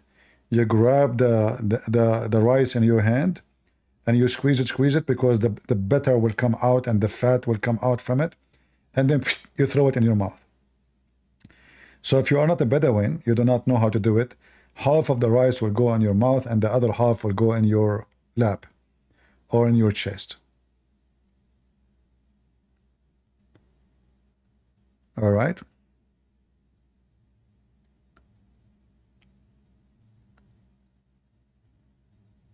Thank you, Chief. You like it? You like it? Yeah, but this is not a Saudi food, by the way. I mean, they learn it. Now they have money. They can eat meat every day. But in the old days, those people, they cannot afford even to eat, what they call it, sha'ir, you know, like it's not even the flour, you know. They make their bread from sha'ir. What sha'ir is in English? I don't know. The one you feed the animals with it. But since the oil came, then everything changed. They have villas and, you know, yeah.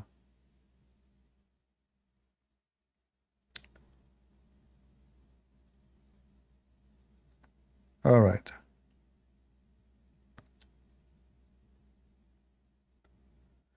This is an Indian dish, right? Yeah, it's an Indian. Since the Indian, they came to Saudi Arabia, they start, you know, they're, you know, cooking. They put many kind of ingredients, and they add, like you use almond. You see those, you put almond with it. You know, it depends how much money you have, you can put in it. Guys, did I make you hungry?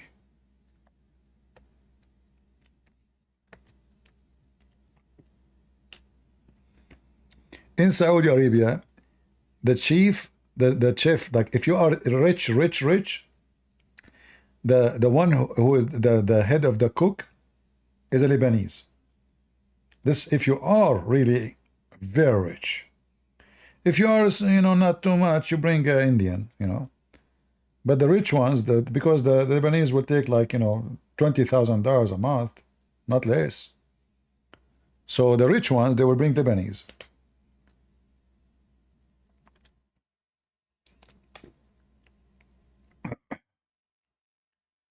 Anyway, let us change the picture of the food. Otherwise, you guys will get hungry, and then you accuse me that I am the reason to cause you to get fat. I know you. Right? I know you. Yeah, so the Israeli hackers, they hacked the internet in Iran, and they shut it down today.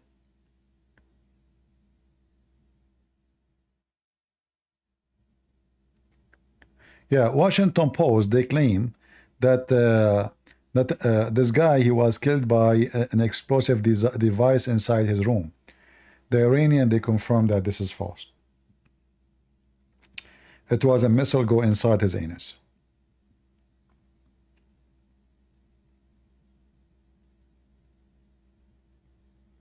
All right. Could I have a cooking show? Yeah, I know how to cook better than women, trust me. Women these days, they do laundry, they say, we are tired. What laundry? I mean, you just put it in the machine, you push the button. Oh, I'm tired. What you did? Laundry. The what? They didn't know how to cook. They didn't know how to do laundry. They didn't know how to do it. The only day they put, they buy those fake eyelashes. Each one of them does look like wings, you know. Like, you know, when she blink her eyes, you feel like it's going to, you fly, you know. They put those things in their eyes. You have to keep a distance, by the way, because those eyelashes are getting longer and longer and longer. And even, seriously, they look so funny. I don't know even how women, they put those things.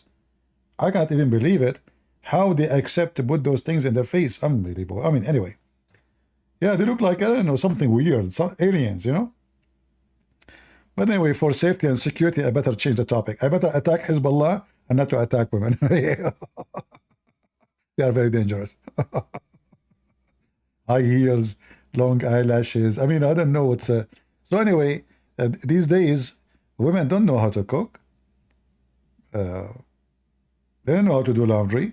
I don't know what they know to do. What they do? What they do? No? They call Pizza Hut. Can you deliver? You know. You see, when I came to the state, I never cooked anything in my life because I don't have to. So when I came to the state, I rented an apartment close to a pizza store.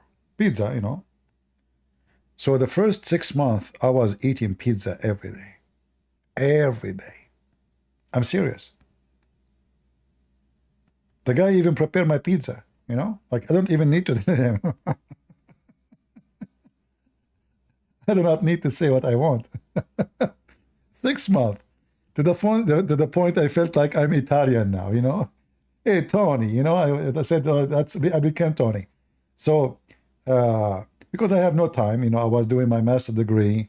I didn't know where to go. I'm hardly functioning with the language.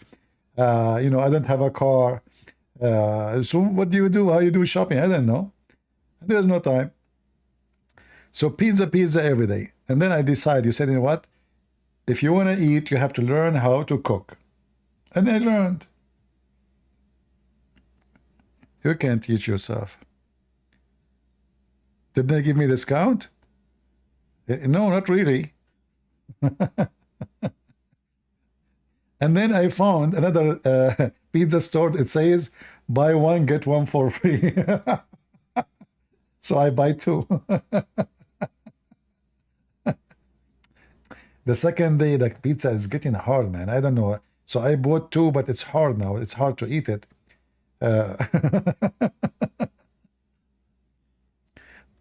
Anyway.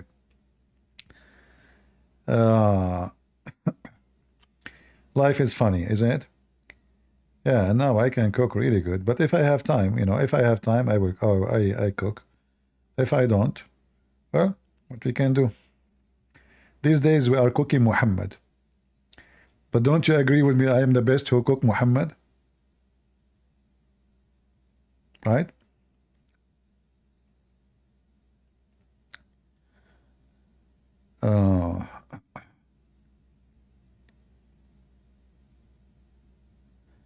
Did you see the speech of the Iran's crown prince? Well, the Iran crown prince, I think he's a Christian right now, right? I heard most of his family already are Christians. Yeah, I hope in the future this guy will become a king again. Too bad the American, they betrayed this king, his family. They are the one who made him lose, his place. Stupid American. Yeah. We will see. Maybe by the help of Israel, he can get his crown back.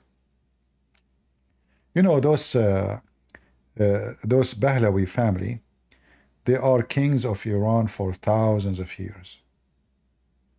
This is a real royal family, not like the Saudi and Qatar and this trash. Those are real royal. Their palaces, and I'm not exaggerating, they have rooms, or let us say, when I say rooms, you can imagine how big. They are covered by rubies and diamonds from inside. So they were used to be the most wealthy, the most very powerful. I mean, there's the Persia, This is why it's mentioned many times in the Bible. The competition in the world was between two nations, the Roman and the Persian.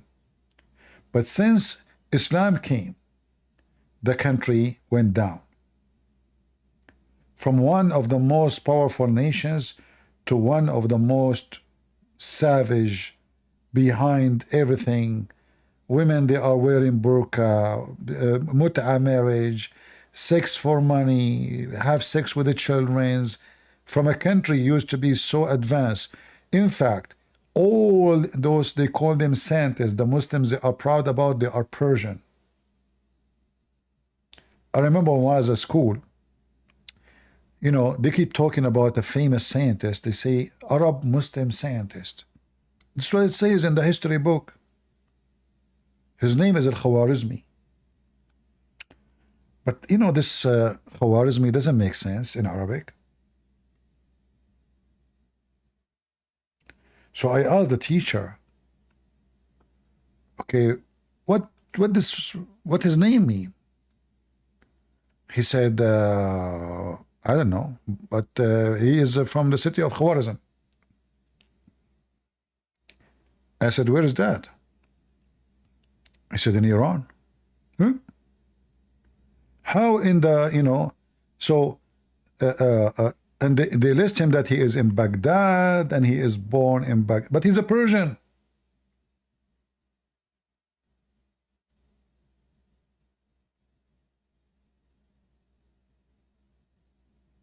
They made him an Arab. They list him as an Arab. They change history. They corrupt history. And if you go check everyone, they list him as an Arab. They fabricate even their birthplace. They fabricate their names. They fabricate their language. They fabricate everything about them. And they list all the Persian as Arab. And now Iran is struggling with the Arab over the Persian Gulf. The Persian Gulf always is called the Persian Gulf. But if you check the map of Saudi Arabia, the map of Bahrain, the map of Emirat, it says Al-Khalij al-Arabi, which means the Arabian Gulf.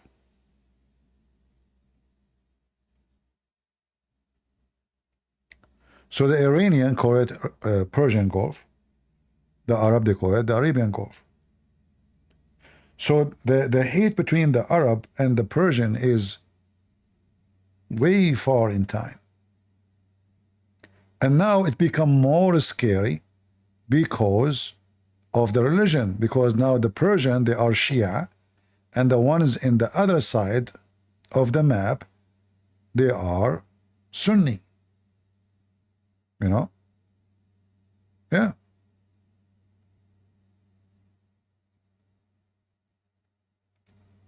If you open the map of Saudi Arabia, it says, doesn't say Persian Gulf, it says the Arabian Gulf, you know. But we know that this is always was the Persian Gulf.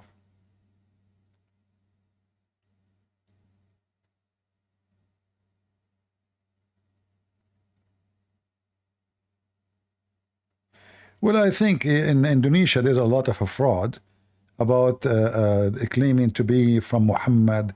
Look like in Indonesia, anyone want to make himself important, he claimed to be a descendant of somebody. And that is very easy.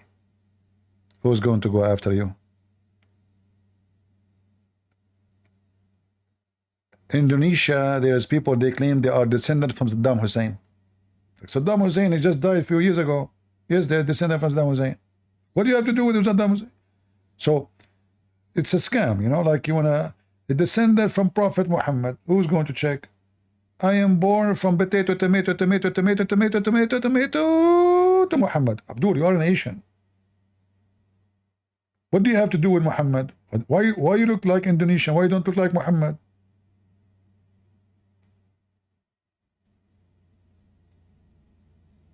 You know? Al-Qaddafi is descended from Muhammad. Just to show you. Saddam Hussein, descended from Muhammad. The king of Jordan, descended from Muhammad. The king of Morocco, descended from Muhammad. Everybody descended from Muhammad. And Muhammad, his penis was not working. Even the Quran says so. The guy don't have penis. But, you know the hadith where Allah said, Allah told Muhammad that Allah, when he created the white people, he hit the shoulder of Adam, the right shoulder. And when he created the black people, he hit the left shoulder. And he said to the ones from the right shoulder, you go to heaven, and I don't care, which means the white. And he said to the black one from the left shoulder, you go to heaven, and I don't care. The reason I'm telling this story, maybe Muhammad was having sex using his shoulder. So he don't have penis, yes. He cannot have kids, yes. But he hit his shoulder. So each time he hit shoulder, a baby coming in Indonesia. Saddam Hussein is born. Al-Qaddafi is, I mean, everybody is descendant from Muhammad.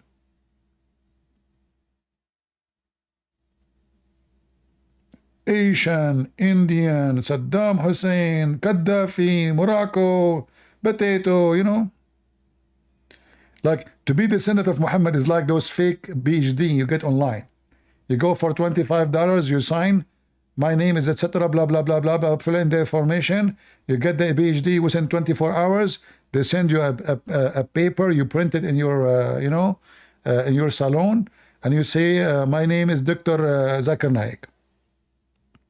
$25 online, and they got their certificate. They buy them online that he is descendant from Prophet Muhammad. I'm going to open one actually. I will open like a website, get certificate that you are descendant from Prophet Muhammad. I will add as many names you like, even Joe Biden, Hunter Biden, anything you want. What her name? This naked woman? They keep talking about her, the singer. What her name? I mean, what's wrong with those singers? Cannot wear clothes? They can't. I think their voice cannot work unless they are naked. What her name? What her name? I forgot. I'm not really interested in those. Yeah, but they're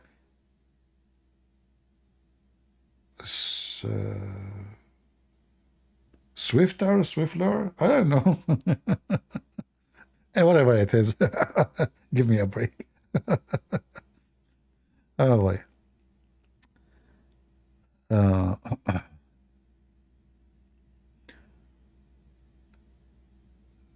All right.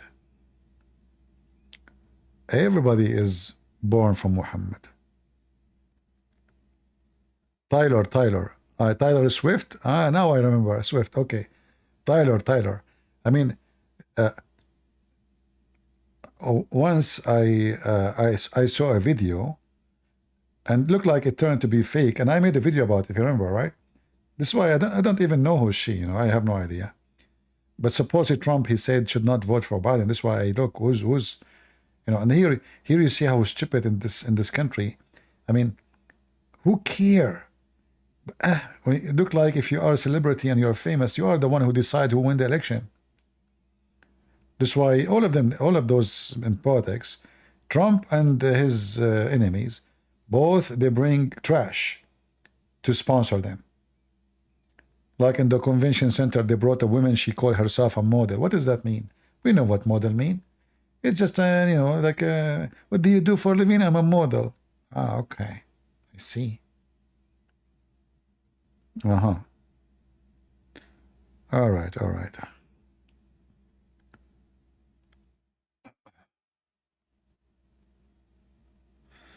Did you hear about Tony Robinson? Yeah, I heard about him. Good guy. I hope he will have a good future.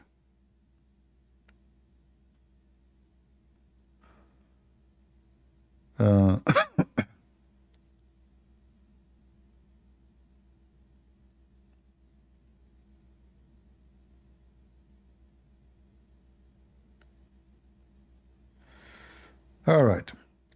Any question?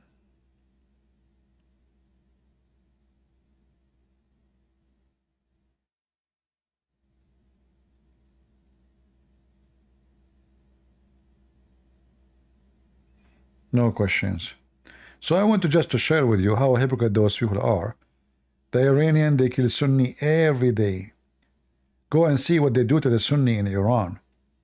There is a territory in Iran. It's called Arabistan.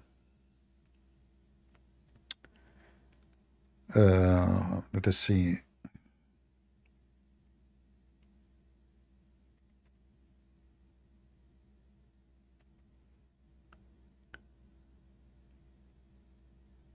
Maybe I can show you something about it.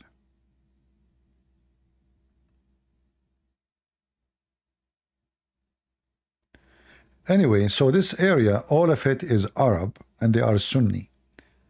And the Iranian, they treat them like dogs, literally.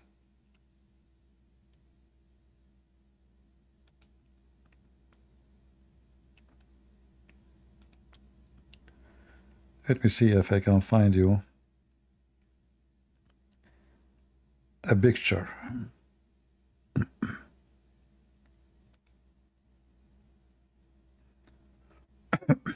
And this is the war, actually. When the war between Iran and Iraq happened, Saddam Hussein, he decided to be the Arabian king who is going to free the land of the Arab from the Persian. And this is what happened, and this is what caused the war. Where is the map? Where is the map? I'm not sure where it is. Hold on. Here we go. So if you look at this map, here the green in the side, in the right side, in the top is Iran. The blue is the the Persian Gulf. The red is called Arabistan or Al-Ahwaz. All this territory is Arab. However, if you ask me, I believe this is a Persian land. And the Arab population moved there during the Arab control, which means I believe this is a Persian land. However, the Arab there who live there are treated literally like dogs in Iran. For two reasons. They are Arab and they are Sunni. So they are not only Arab, which they hate them very much. In the top of that, they are Sunni, which they make them the enemy. So Iran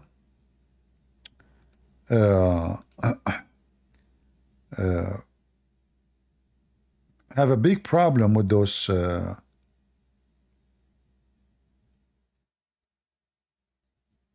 I don't know if we can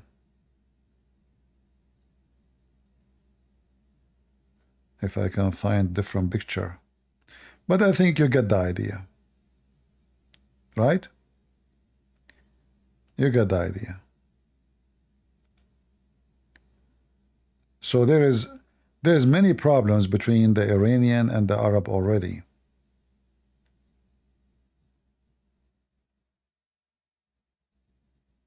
A lot of geography, a lot of war, long history of war, long history,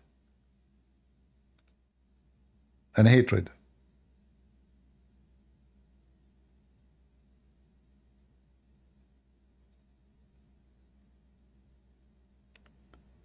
Anyway,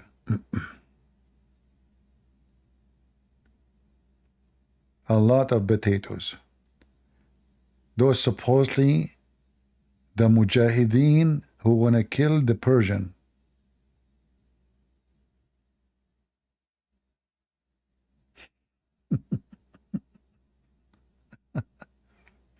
Anyway, the Persian, they made them shish kebab. So you know, this territory of land in that area is very wicked, extremely wicked. The more you know about it, the more you feel disgusted.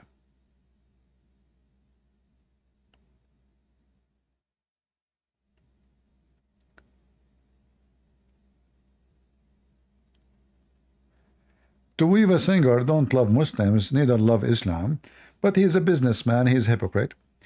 They don't dare to speak against Muhammad. Look, after all what happened, the Muslims, they raped their women, they killed their women. This filthy scumbag, he don't dare to say one word against Islam, not even against Hamas. Not even a single word. Because simply he's a scumbag. Right? And the Muslim, they like him because he attacked Christianity. He don't attack, you know. So he is just a corrupt, trashy piece of shit. Excuse my language. A businessman rabbi. Money. His God is money. This is the kind of a person the Bible speaks about, the synagogue of Satan. He praised Muhammad, the one who killed and raped women, Jewish women, and he attacked Jesus, and he insulted Jesus. And guess what? At least supposedly for them, Jesus is a Jew. So this is how trashy this person is. He sided with those who they are raping his women. He don't dare to make one video. I said to myself, maybe he would make one video saying just little thing about Hamas. Never. He don't dare. He is just a piece of shit.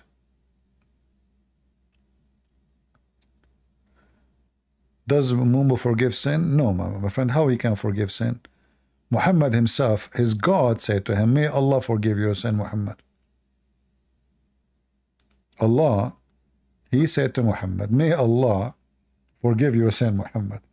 So how Muhammad can forgive sin? His God could not forgive sin. Allah is asking other God, saying, may Allah forgive your sin. Chapter 48, verse number 2. All right?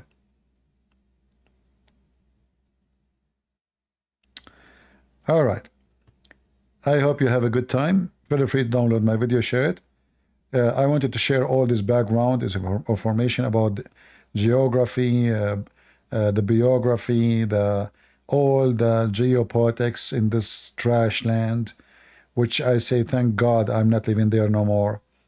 I cannot, I don't know, life is really funny. Me, myself, I never thought I would leave the Middle East. I never thought. I never actually thought of migrating to America. Never was my plan. I came to America to stay for 5 days or 6 days in the Christmas time. That's it. I never thought I will live in America.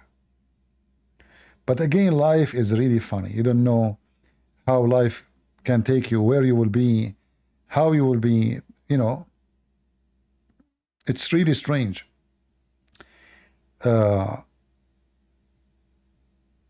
There's people, they plan for their life, and all their plan never go through. And there's people never plan for the life they have today, and the plan of life for you, let's say, it's not my plan, it's life plan for me.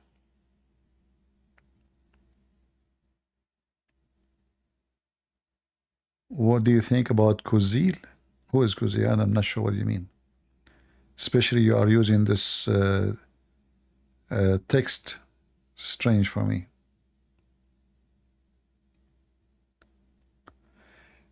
Did I come through Mexico? No. I came from the airport. In fact, there was only 5 minutes for me for my visa to expire. I was thinking to go to the bathroom before I go to the, to the customs. But then I said, you know what? I will go later. So, and then when I went to the window, she said, the lady, she said to me, do you see that guy there? He said, yeah. I said, yeah. Said, if you are in his place now, it's like if you are just, he's before you, I can't get you in. I said, why? He said, do you see the clock? Your visa will expire literally few minutes from now. It was 5 minutes when I stood. It was maybe 1 minute when she stamped left. So 1 minute, her computer can't accept even my visa. Even if she decide to say okay, it doesn't work. So I came in the last few seconds of my visa to be expired, and I enter USA. Yeah.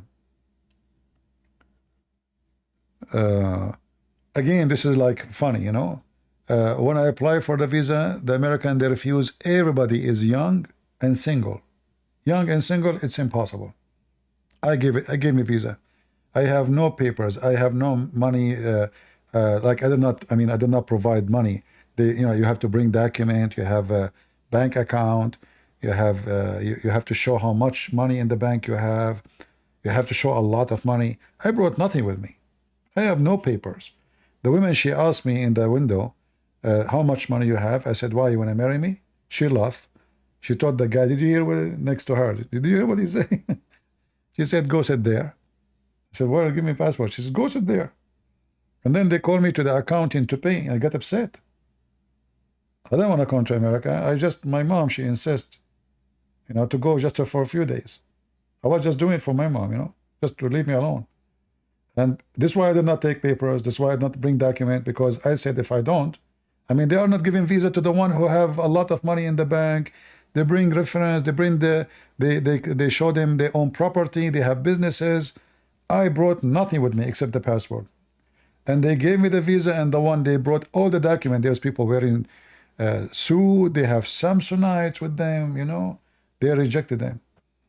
I'm the guy who I don't care. They gave me the visa. Funny, isn't it?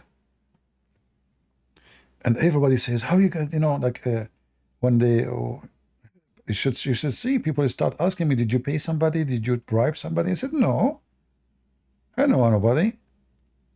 And look, they took a page, the whole page in my, I was upset.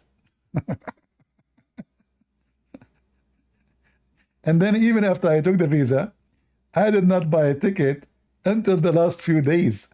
This is why almost my visa expired, because my mom, she keeps saying, you need to go. I wanted to go. Come on, just do it for me. What you will lose? I said, okay, I will buy the ticket. And then I arrive only a few minutes before the... Anyway, it's like life is really funny.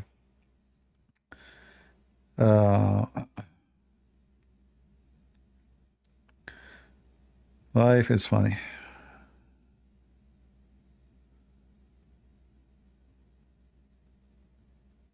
No, I think she didn't. She noticed I don't care to get the visa or not, and if they find you desperate, if they find you desperate to get the visa, usually they will, they know that there is something. You are not just coming for visit, you are coming for something else. So she noticed I don't really care. I mean, I don't want even the visa. I don't want the visa. Yeah, I never applied for a visa all my life, and I was rejected. Germany, France, you name it, England, anywhere. I apply for a visa right away. I get the visa.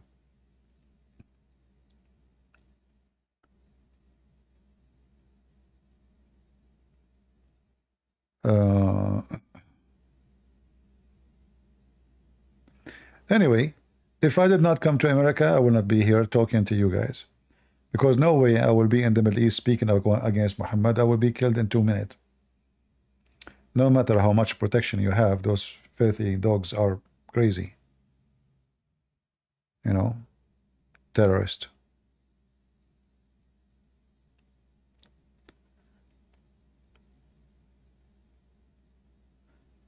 I went to USA in flying carpet. I know, I did. Yeah. The most funny trips I have in my life is not to America. I can say is to China. I mean, China is a different story, Nobody speak English. The guy in the window don't speak English. The women in the tourist center don't speak English. I mean, this is the tourist center, She don't speak English. There's nothing. You go to inside China, you try to use your phone, all the apps you have doesn't work. Google doesn't work. Gmail doesn't open.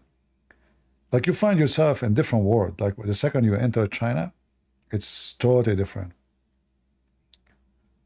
You go to buy a ticket in the train, nobody speaks English. There's no signs. There's nothing. How to take train? Which train? No English. Yeah. You ask for water, they give you beer. I asked the girl for water, she brought me a beer. Oh boy. I'm thirsty. I said, okay, I will drink beer. Beer, big. But it's very tasty, by the way. So I drank beer. And because I don't drink, alcohol can affect me so fast. I don't drink. But I said, okay, it would make me feel sleepy. It's okay, flying. So I asked for water again. She gave me another beer. You don't speak English. I asked for water, they give me beer.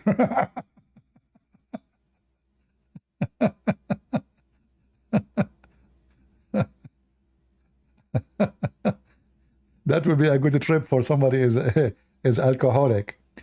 I said, water. That drink, like you drink it. Anyway. Actually, I posted a video of me in China. Anyone saw it? I have a video I posted. I don't know which, this channel or the other channel. I'm not sure. When I was in China.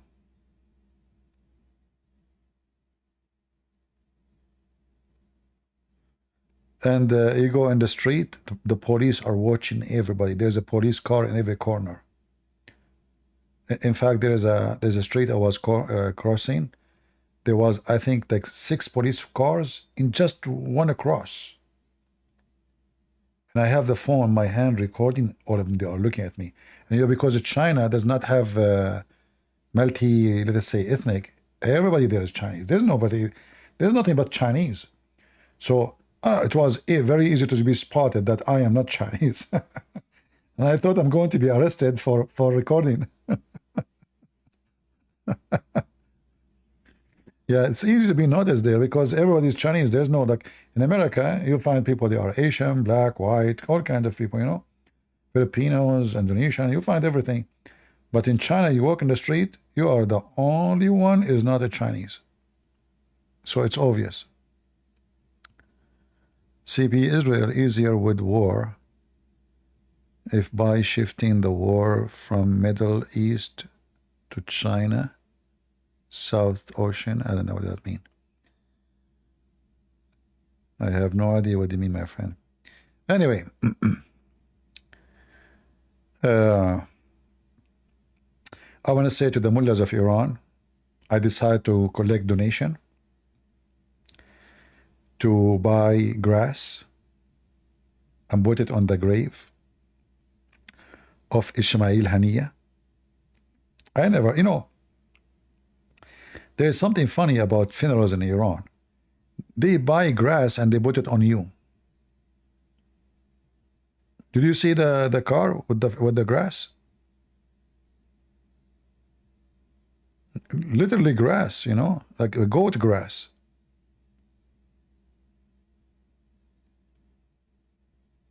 Do you see the grass? Look at this. Is that supposed to be flowers now? What is this? It is a goat inside?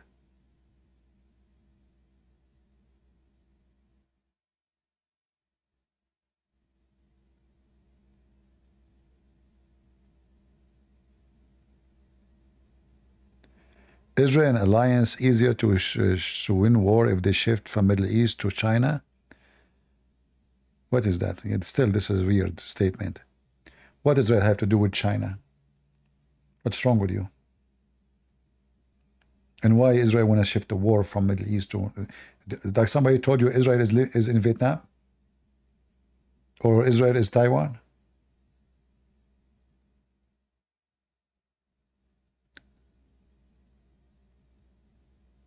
All right.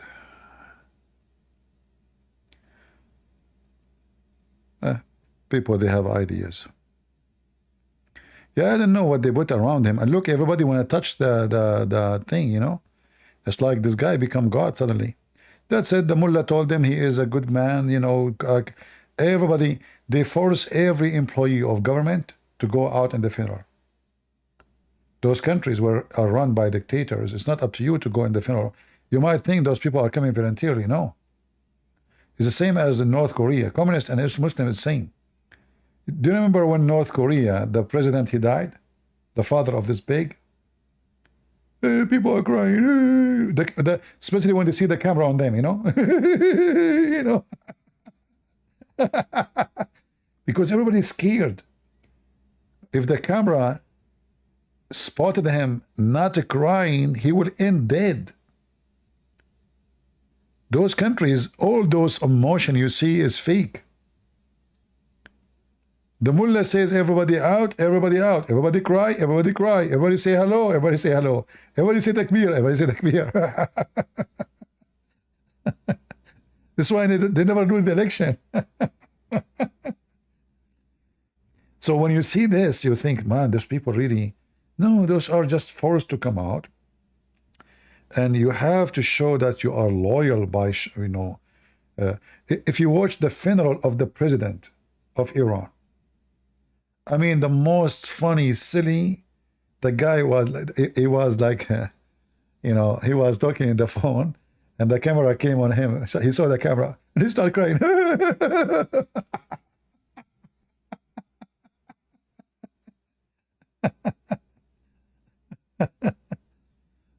Oh A nation of hypocrisy. They are forced to cry, they are forced to laugh, they are forced to celebrate, they are forced to go in funeral, they are forced for everything. This is why those countries, you would love to live there. I mean, everything there is fun. Everybody watch one TV station, one news station. There's one leader, supreme leader.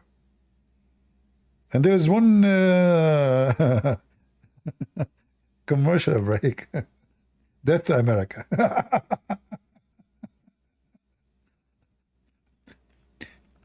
Death to America, but they will never go to war with America. Anyway.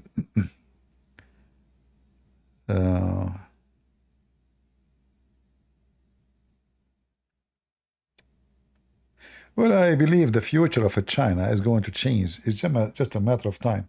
You know, remember, the Soviet Union was so powerful from outside, but inside, the worm is eating it. And this is the same in China. China is not going to be the same in China in, I think, 20 years from now. I think actually, China right now is not really a communist, even though the party is taken over as a communist party. But in the ground, there's no communist. I mean, you see they have massive numbers of trillionaires, not billionaires. So the rulers or the rules are the communist, but the practice in the ground is a capitalism. Same as in Vietnam. You know, in Vietnam, there's people, they own the private banks. Their bank is bigger than the government bank. But they are communist too. So since the collapse of the Soviet Union, all of them, they switch because they notice communism is collapsing, is not going to work.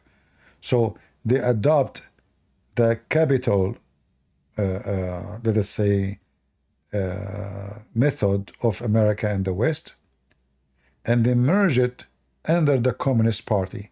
So in the appearance, they are communist, but under the ground, there's a lot of billionaires. And the billionaires, they bribe the communist, and everybody's happy, you know. But the country is going to change. It's just a matter of time, sooner or later.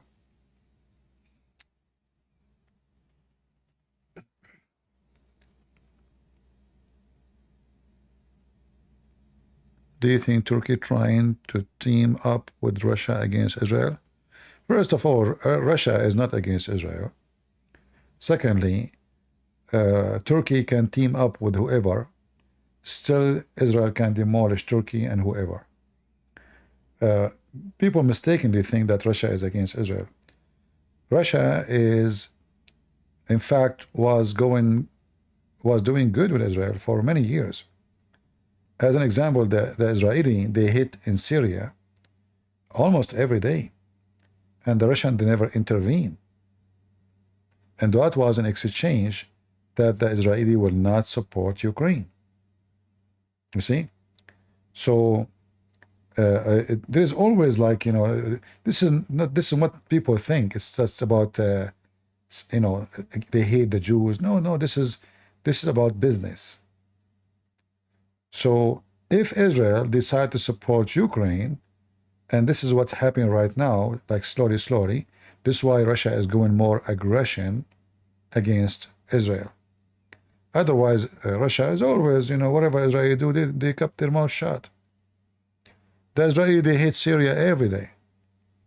The Russia never intervene, you know, which means there's agreement between the Russian, who have a massive forces in Syria, that you don't intervene with our business, you know.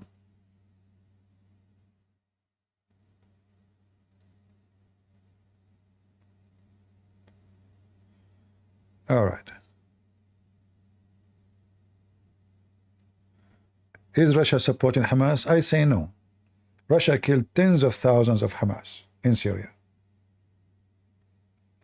All of this is just political game. Like they are saying now we support Palestine, but in reality, Russia never ever support them. You see, in order to understand what's happening, you have to go back in history and remember that the West made a lot of mistakes against Russia. When, what's his name? Who is the president he met with Putin after the Soviet Union collapse? George Bush or Clinton? George Bush, maybe. Maybe Clinton. I forgot. Putin, he asked him, can Russia join the NATO? You see, Russia don't have intention to be enemy of the NATO. But the stupid Western, instead of taking such an opportunity and say, yes, please join us, and then all of this will not be problem. Russia will not side with Iran, will not side with Hezbollah. But now Russia, they have sanctions all over them. So the enemy of your enemy is my friend now. For the stupid Western, they decide to make Russia their enemy. The war in Ukraine itself will never happen if the stupid American accept Russia to join the NATO. So the Russians, they became very sensitive. Okay, they don't want us to be part of the NATO. They want us to give our weapon. So the plan sound fishy. And this is how things started.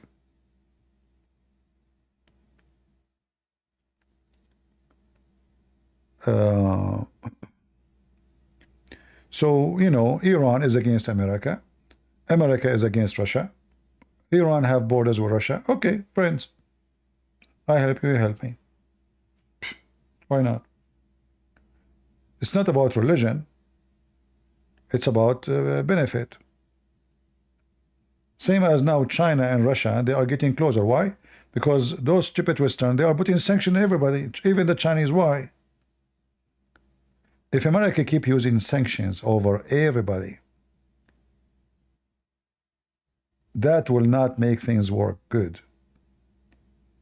You can have better influence if you don't put sanctions. I accept putting sanctions on Iran. Like this is obvious, thing to do, but not China, not Russia. There's way better things to do sanctions without sanctions. Like I can put tariff on Chinese product, which means I'm not against you, but you know what? We need to put tariff. You want to import to us, you have to pay extra tax.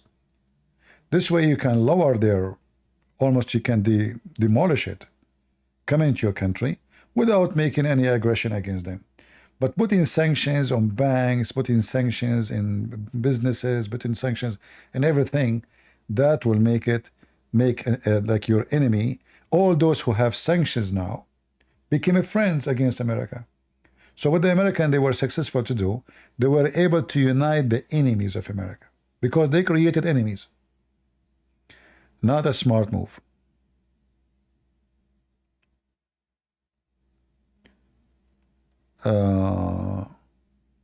What is my thought on Nasrallah? Snake. Snake, he knew how to play the game.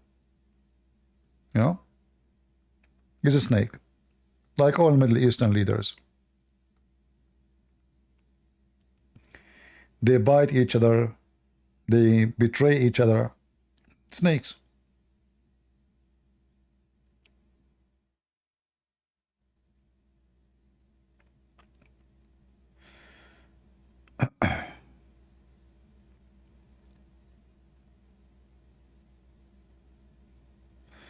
All right. Is Turkey going to attack Israel? No, my friend. Turkey is a bankrupt country. They cannot have a war for 10 days. A real war. If Turkey go at war with any country for 10 days, Turkey will collapse. And I'm talking a real war, not, like now Hezbollah. Real war is very expensive. You see, this is what makes Israel strong. Look, they are fighting how many fronts? And until now, the currency of Israel are so strong. Business is running as usual. They are importing to countries around the world. The economy is not collapsing. Even though there is there is at least 65 countries, they have sanctions on Israel. Here you need to understand that war is not only about weapon. I don't know if how many of you have guns. If you go right now to the to shoot, just for 2 minute shooting, you have to spend $50. I'm talking about bullets. I'm not talking about missiles and airplanes. So war is extremely costly. When you lose an airplane, you are losing billions, not millions. So if Turkey want to go at war with Israel, the Israeli forces, they will destroy all the aircraft of Turkey in 24 hours. They are no match. And until just a year ago, the Turkish pilot, they were trained by the Israeli.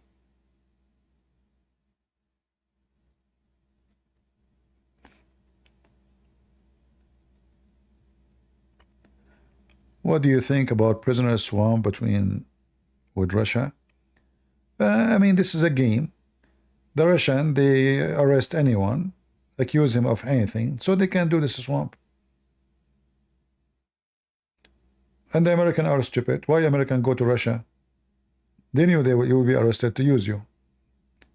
Like now, I like to go to Russia, but because I have American passport, I know I'm going to be a target. They can accuse me of anything, drugs, anything. And then my government, they are going to do the same. So the American should not swamp anything, because the stupid American who goes to Russia, he deserves it. Let him stay there. Where you go?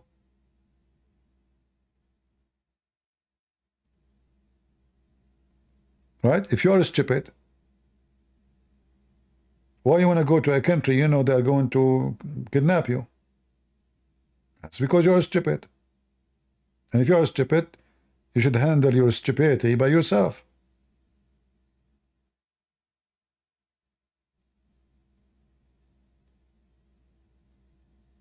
Right?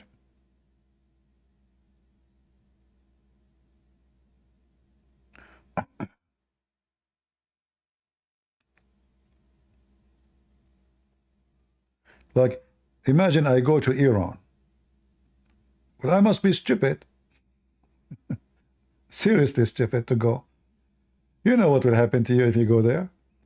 So why you go there? Why an American want to go to Iran?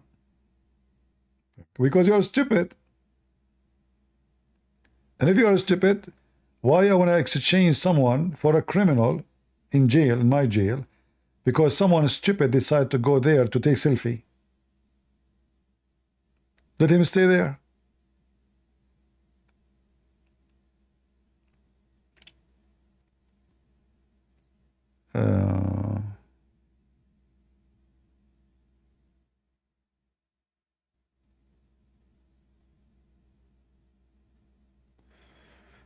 Anyway, what you can say. I'm trying to read all the comment to address them. People on Rumble, they are asleep. How are you people doing in Rumble? Are you rumbling? I hope so.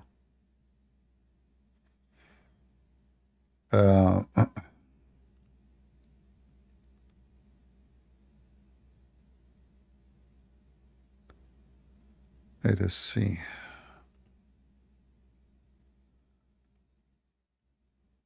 When will the white beard in the media will get IDF rocket missile? You see, the issue is that you train your enemy how to treat you. You know, in the Middle East, you see, in order to fight Middle Eastern, you have to understand how they think. We are very aggressive people. We fear, we don't respect. Respect is not part of our, let us say, growth. Fear. If you notice how the Middle East work, Saddam Hussein, he was able to make a stable country in Iraq. Why? Because he is a criminal. So when fear is there, everybody behave. The second fear disappear, everybody is a leader. Look at Iraq right now. They killed Saddam Hussein. The stupid American, they brought democracy. So now they brought for them vote. And now there is, nobody knows who's the army. There's tons of armies. There's many Shia armies. There's the government army. There's the Haz al-Sha'bi. There is Fatimiyun. There is all kind of names. And all of them, they have tanks and missiles, and the country is messed up. A little fight between two groups, the country is burning. Those countries in the Middle East, they understand one language: terrorism. Why Hamas is controlling Gaza? Because they are terrorists.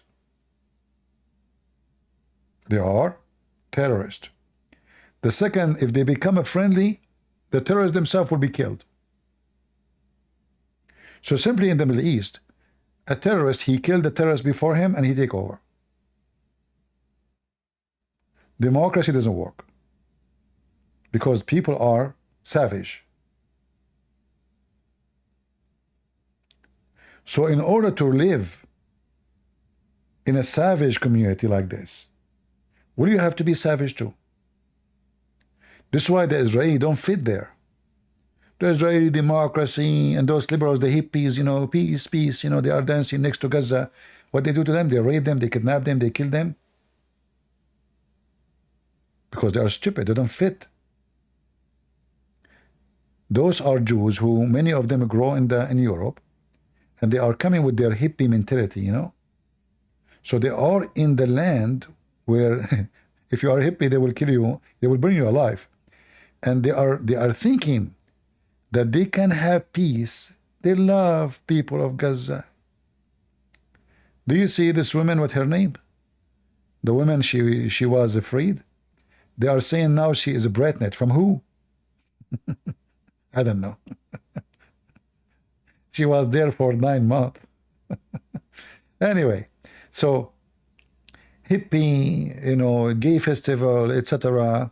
And they think if they put the love flag, that's it. Those Arab, they will love them and they will give them a hug. Give me a hug, you know. So they have a stupid mentality.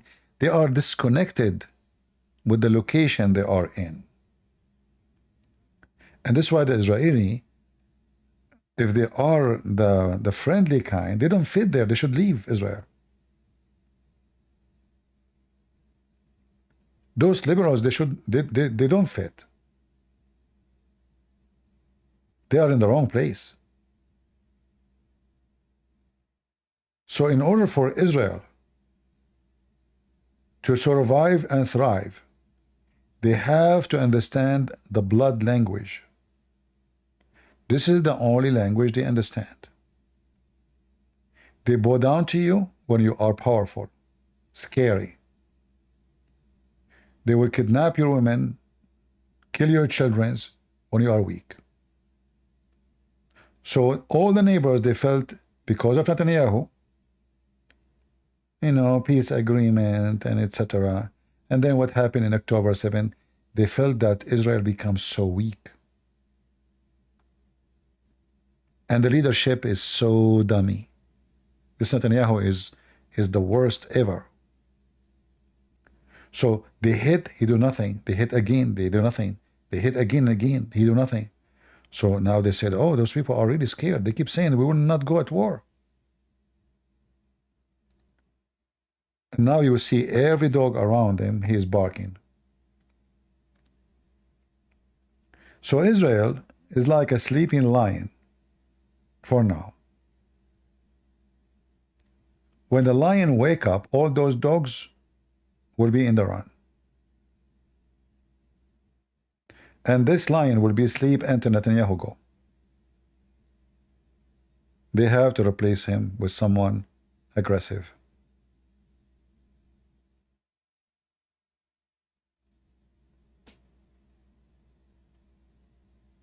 And you know, you can take what I said to you to everything in life there. If you are from a small family, everybody will beat you. if you are not from, supported by like a gang, or let's say your family are huge in number, aggressive people, everybody will spit at you. This is the Middle East. You see, in Gaza itself, there's a few families are in control of the whole territory. It's not the government. Hamas itself, the structure of Hamas is families, tribes. You know, depending how many men in your tribe, how much important you are. So it's not about really election and like even Hamas itself is based on tribal. Certain family, their families are more strong than Hamas itself. Hamas were not there to fight with them. So if you are terrorist, it doesn't matter if you're, let us say, organized organization terrorist like Hamas, or a family terrorist, gangs, then everybody will fear you. And this is exactly the system in the Middle East. When the president or the ruler or the king or crown prince is a criminal, everybody behave. I will give you an example. Saudi Arabia.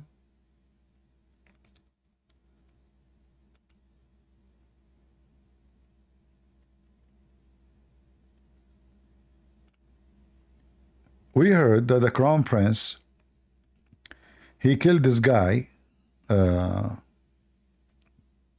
Turkey. Anyone remember?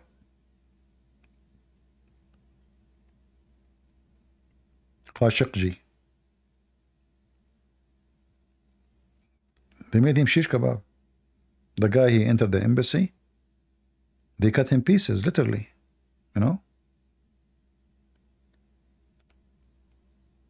By doing that, this guy, he just came to the office. By doing that, everybody behaved like a cat. Who dared to open his mouth? So this guy, the crown prince right now, he was able to change Saudi Arabia upside down. He demolished the Islamic police. There's no Islamic police no more.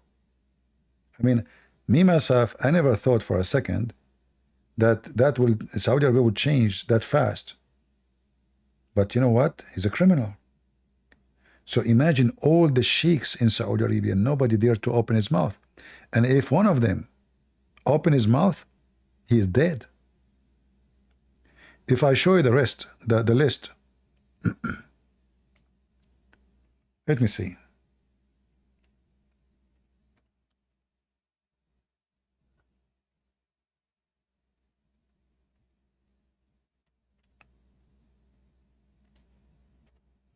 And this is the only way to function there. Nobody dared to open his mouth. Now there is movie theater, there is festival for music. I mean, who can believe this happening? This is like Mission Impossible. But who dare to question? As long he is what he is, nobody will dare to ask, how dare you? They were not there. All those sheikhs, they spoke against him. They disappear.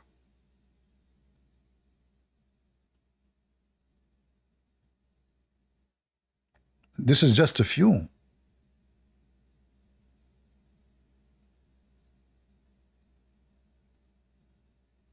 Those are big names,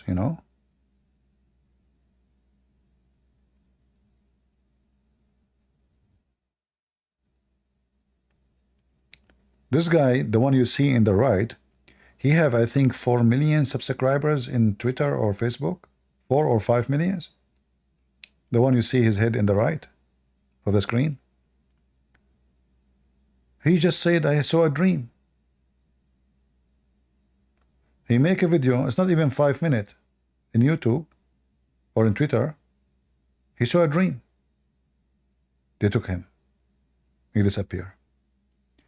And they took him to court and they accused him with more than, I don't know, 80 crimes.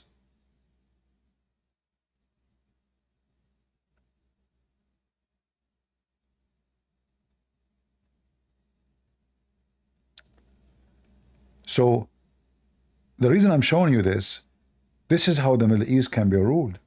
Not by democracy and those stupid Americans, they have no idea what they are talking about.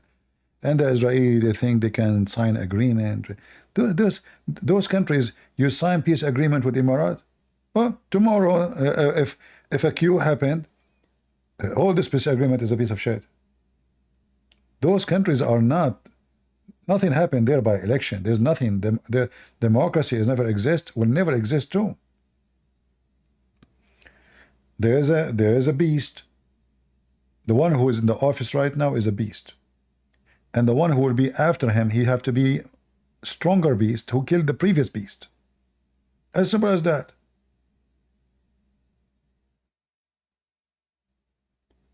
And this is how all the Middle East function. In the Middle East, if I have a fight with somebody, I'm not worried about it. One phone call to the police, they will let me out. Who dare? Because either you bribe them or you have a powerful family, the police will not dare to hold you. They can come and capture the police themselves. Your family can come and arrest the police if your family are powerful. So, in order to have everybody fear the police, you have to have a government run by a criminal like Saddam Hussein. Then who dare to attack the police? Nobody. Or the Crown Prince of Saudi Arabia. And the rest of them are the same. Gaddafi, you name it. All of them are the same. Criminals.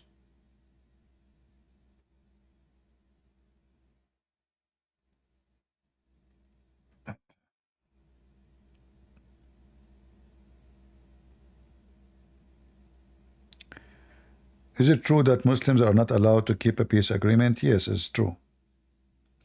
If they have the upper hand. We show you already that in the Quran.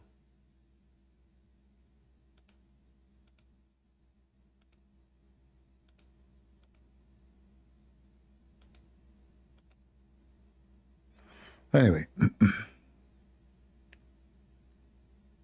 So, the Middle East will never have peace. And the only way for Israel to have peace is to show them a peace of violence. Because this is the only language they understand. Every few years they will attack Israel, they will lose land. Israel never attacked them. They go, they prepare themselves, and each time they attack Israel, they attack them on holiday. You see, October 7 supposed to happen October 6, because in October 6, 1973, all Muslim countries, Syria, Egypt, Iraq, Morocco, etc., Jordan, even fighters from Pakistan, they came and they attacked Israel. It was holiday. The same kind of holiday. But this year, last year, October 6 was not the holiday, it was October 7. That's why it was October 7. So always they attack when the Jews are asleep. And that's why I cannot believe it that in October 7, the stupid Israeli army leaders, they did not notice that this is the time when they attack. Always. How they went to sleep, I have no idea. Always they attack you when you have holiday. And you know, I heard stories which is disgusting. Like, you know, those people, they are supposed to be conservative. What they do, they live close to Gaza and they shut down their phones. Oh, it's Saturday, we cannot open the phone. Are you stupid? You are at war. Rocket shooting started, they did not even open radio because it's Saturday, we can't open the radio. That is stupid. That's not what the Bible says. The Bible says Saturday was made for the man, not the man made for Saturday. It's your life in the line. You are at war, and you don't want to open the radio to see what's going on? So they stayed. Many of them did not open the radio, did not open their phone, did not even call to check out what's happening. And then suddenly they found Hamas in their doors. That is just stupid. You live a few miles away from the enemy they hate you most, and you turn your phone off because it's Saturday? What about keep your phone on and you heard shooting, you heard rocket? I mean, this is not just to have a conversation with your friends. There's something wrong going on. I heard a story of a woman. She was telling us, like, saying what happened. Her husband got killed. So imagine 4 hours after the rockets and the shooting, she said to her husband, shouldn't we open our phone to see what's going on? And when they opened their phone, they received no messages, because all of them, they are religious like them, all the community. Nobody opened his phone. Nobody texting anyone.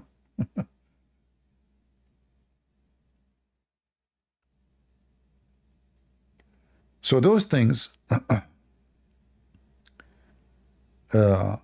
you see, the Bible teaches us to be vigilant, to be smart, not to be stupid. We don't worship Saturday. Saturday is for your benefit, not for benefit of God. When Saturday is enforced on people because simply they are greedy, they don't want to stop working, they love money. But who said that you don't do the right thing on Saturday? Like, what if your son is dying? You don't take him to hospital? Are you mentally ill?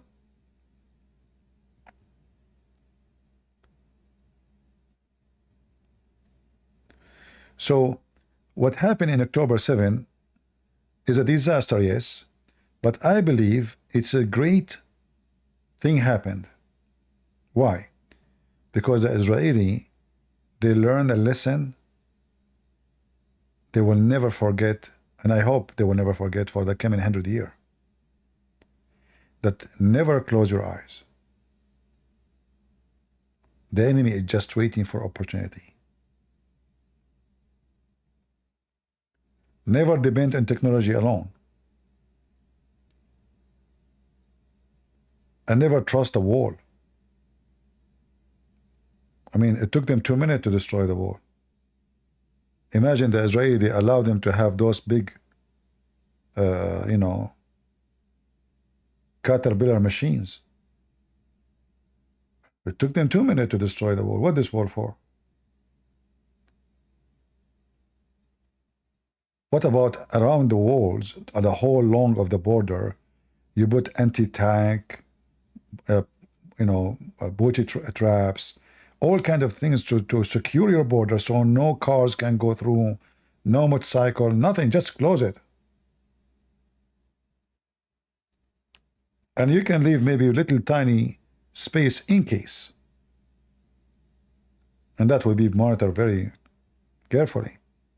So what happened in October 7 is very painful to see, but in the same time, I'm glad that it's not, like, imagine, guys, if Egypt and Syria and Hezbollah and Iran and Yemen, all of them, they attack in the same time in October 7. What will happen? They are lucky that only Hamas, because obviously the Israelis are totally asleep. Their borders are open. So the disaster can be way bigger than what happened now. It can be way massive.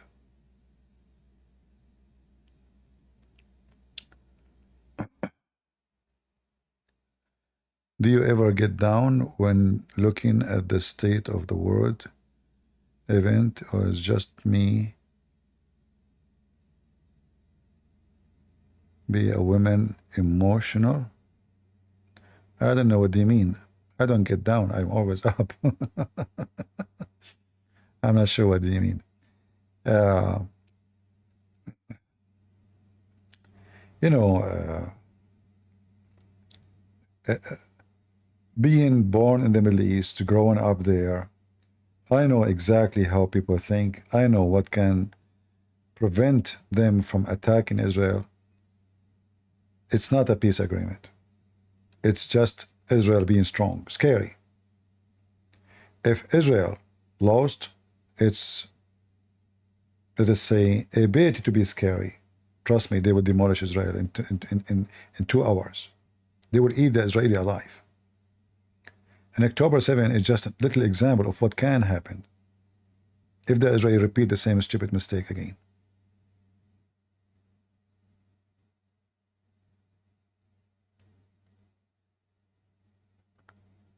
But again, they are lucky that only Hamas attacked. Only. Imagine if the Egypt is like 100 million. Their army, I think, is 2 million. So imagine if, so what if you sign agreement with Egypt? Who cares? So the whole nation is asleep. And look how horrible it is. It took them 5 hours to find out what's going on. 5 hours. The terrorists of Hamas, not only they took this, they went inside the towns close to Gaza. No, they went so deep inside Israel.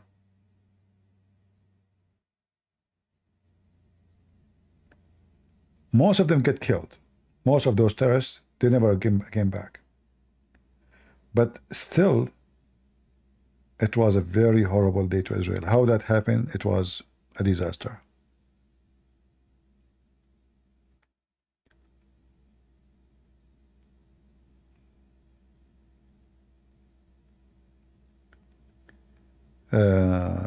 Did Rumble crowd wake up? Or Rumble, they are awake, but they don't like to text much.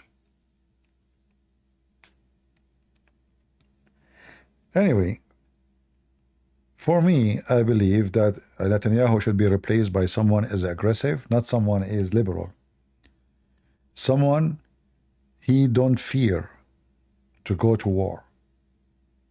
You see, to make it simple for you, in the Middle East we say, if it doesn't get big, we'll never go small. What we are talking about doesn't get big, we'll never go small. We're talking about fire. So in order to have a small fire or ashes, you have to have a very big fire, which means take all the wood. As long as the Israeli are not making it so big, the fire will continue like this, and the Israeli will never have peace. They have to show a very, very strong aggression. So Iran shoot one missile, they should shoot 1,000 missiles at Iran, destroy their refinery, destroy their ports, so Iran will listen that anytime you would do something, we will teach you how to behave. You will pay a price for the coming 20 years to fix it. This is the only way to stop them from attacking you. They will behave like dogs after that, like puppies. But as long, what, like the Iranian, they shot 500 rockets. And what the Israeli did? Nothing. They attack a Home Depot empty. There's nothing happened. The whole world was waiting what Israel would do. This Netanyahu is just an idiot.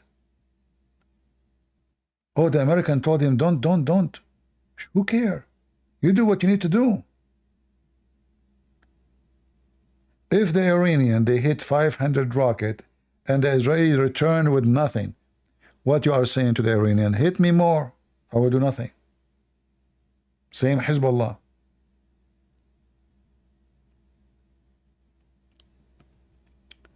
This Netanyahu is an idiot.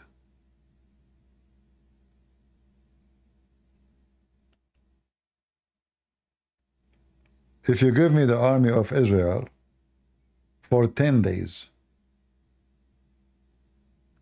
I will screw all the enemies of Israel. And trust me, Israel will win the war because all of them, they are no match. All of them together, they are no match. You need a leadership who don't take their command from Biden. The problem with this Netanyahu, he is Prime Minister of Israel, but he take his plan from someone live in different country.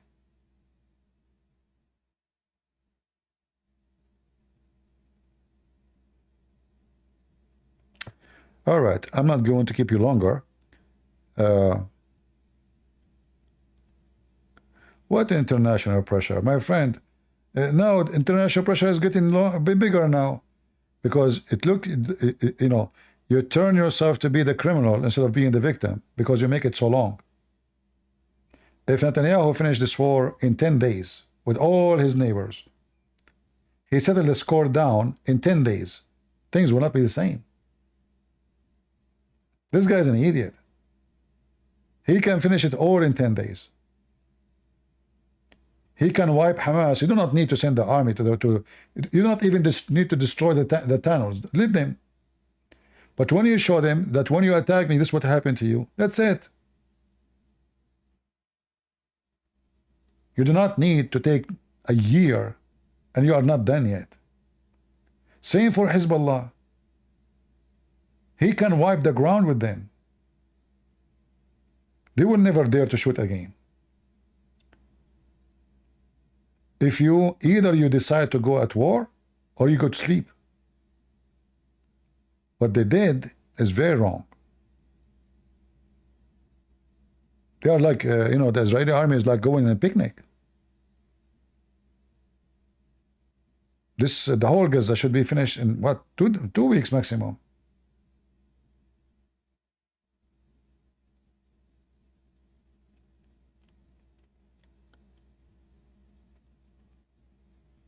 And they have the weapon to do it, you know.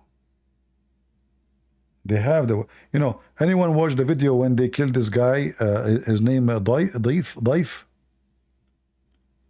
Anyone saw it? Muhammad Daif?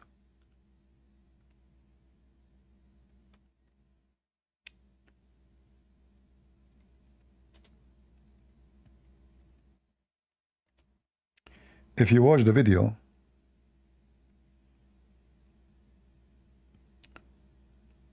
I mean, the whole earth, like the whole ground in a space of like maybe 1 kilometers became ashes.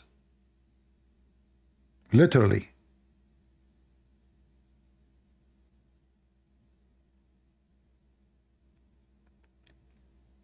You do not need to turn, you do not need to send an army to turn the ground of Hamas into ashes. You can do it from the air. Faster, easier. Let them stay in their tunnels. They put their head up, you bomb them. They stay there, you bomb them. That's it.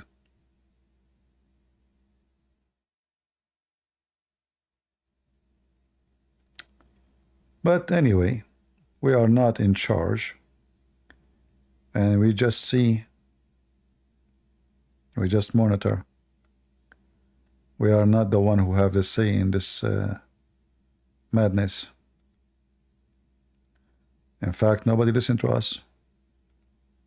Right? Nobody listened. All right. Well, I hope you guys enjoy your time. Feel free to download my videos. And if you like our channel, my friends, some people here, they keep saying Christ is king. Let me remind you. A stupid woman, her name is Candace. She said Christ is king. She's insulting Jesus. Many naive people, they think when they say Christ is king, they are praising Jesus. You are not. That is an insult. This is what the Romans said to Jesus. And they wrote in the top of him, this is a Christ, the King of the Jews. The Bible says that Jesus is the King of kings. Not the Christ is king. Where do you get this from? Don't you know that every king is corrupt? Don't you know that Jesus says, my kingdom is not from this earth? I am from above and you are from below. So the stupid woman, Candace, she said Christ is king. And then every fool go around and say the same, insulting Jesus, mocking Jesus. Well, Saddam Hussein was a king. And Jesus is a king too? What does that mean? A king? Stop your foolishness. Don't repeat those people's statement. Those are enemies of Jesus. This Candace is an antichrist. She go praise a pimp who lure Christian women to work as a whores for him. And she believe he is the best example of a man. Stop listening to people like this Trucker Carson, idiot. A useful idiot. He think that life in Russia is so cheap. He went inside this mall in Russia, so look what $100 can do to me. But the donkey do not know that in Russia, in order to make $100, you have to work 2 weeks. Don't you know that in Russia, a teacher who is retired, he makes $75 a month? Stop listening to those donkeys.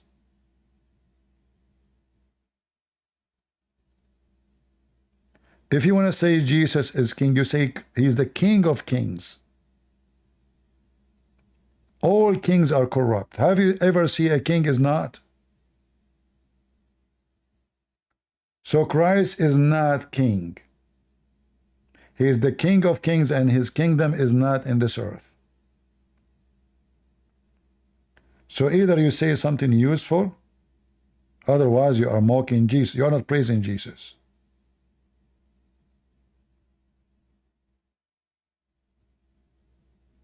What king? Joe Biden is a king. That's it. Jesus is king. That's the value of Jesus for you. King Charles? Scumbag? What king? Is that a big deal to be a king? He's the King of Kings, the Lord of Lords. He's your creator. He's your maker. He's your judge. He's your savior. That is Jesus. So either you say a true statement or shut up. All right. I want to say thank you all for being here. God is good, so is Jesus. Feel free to download the video before we delete it, because I don't keep videos about politics usually in my channel. Again, God is good, so is Jesus. I'm into that. See you soon. Bye-bye.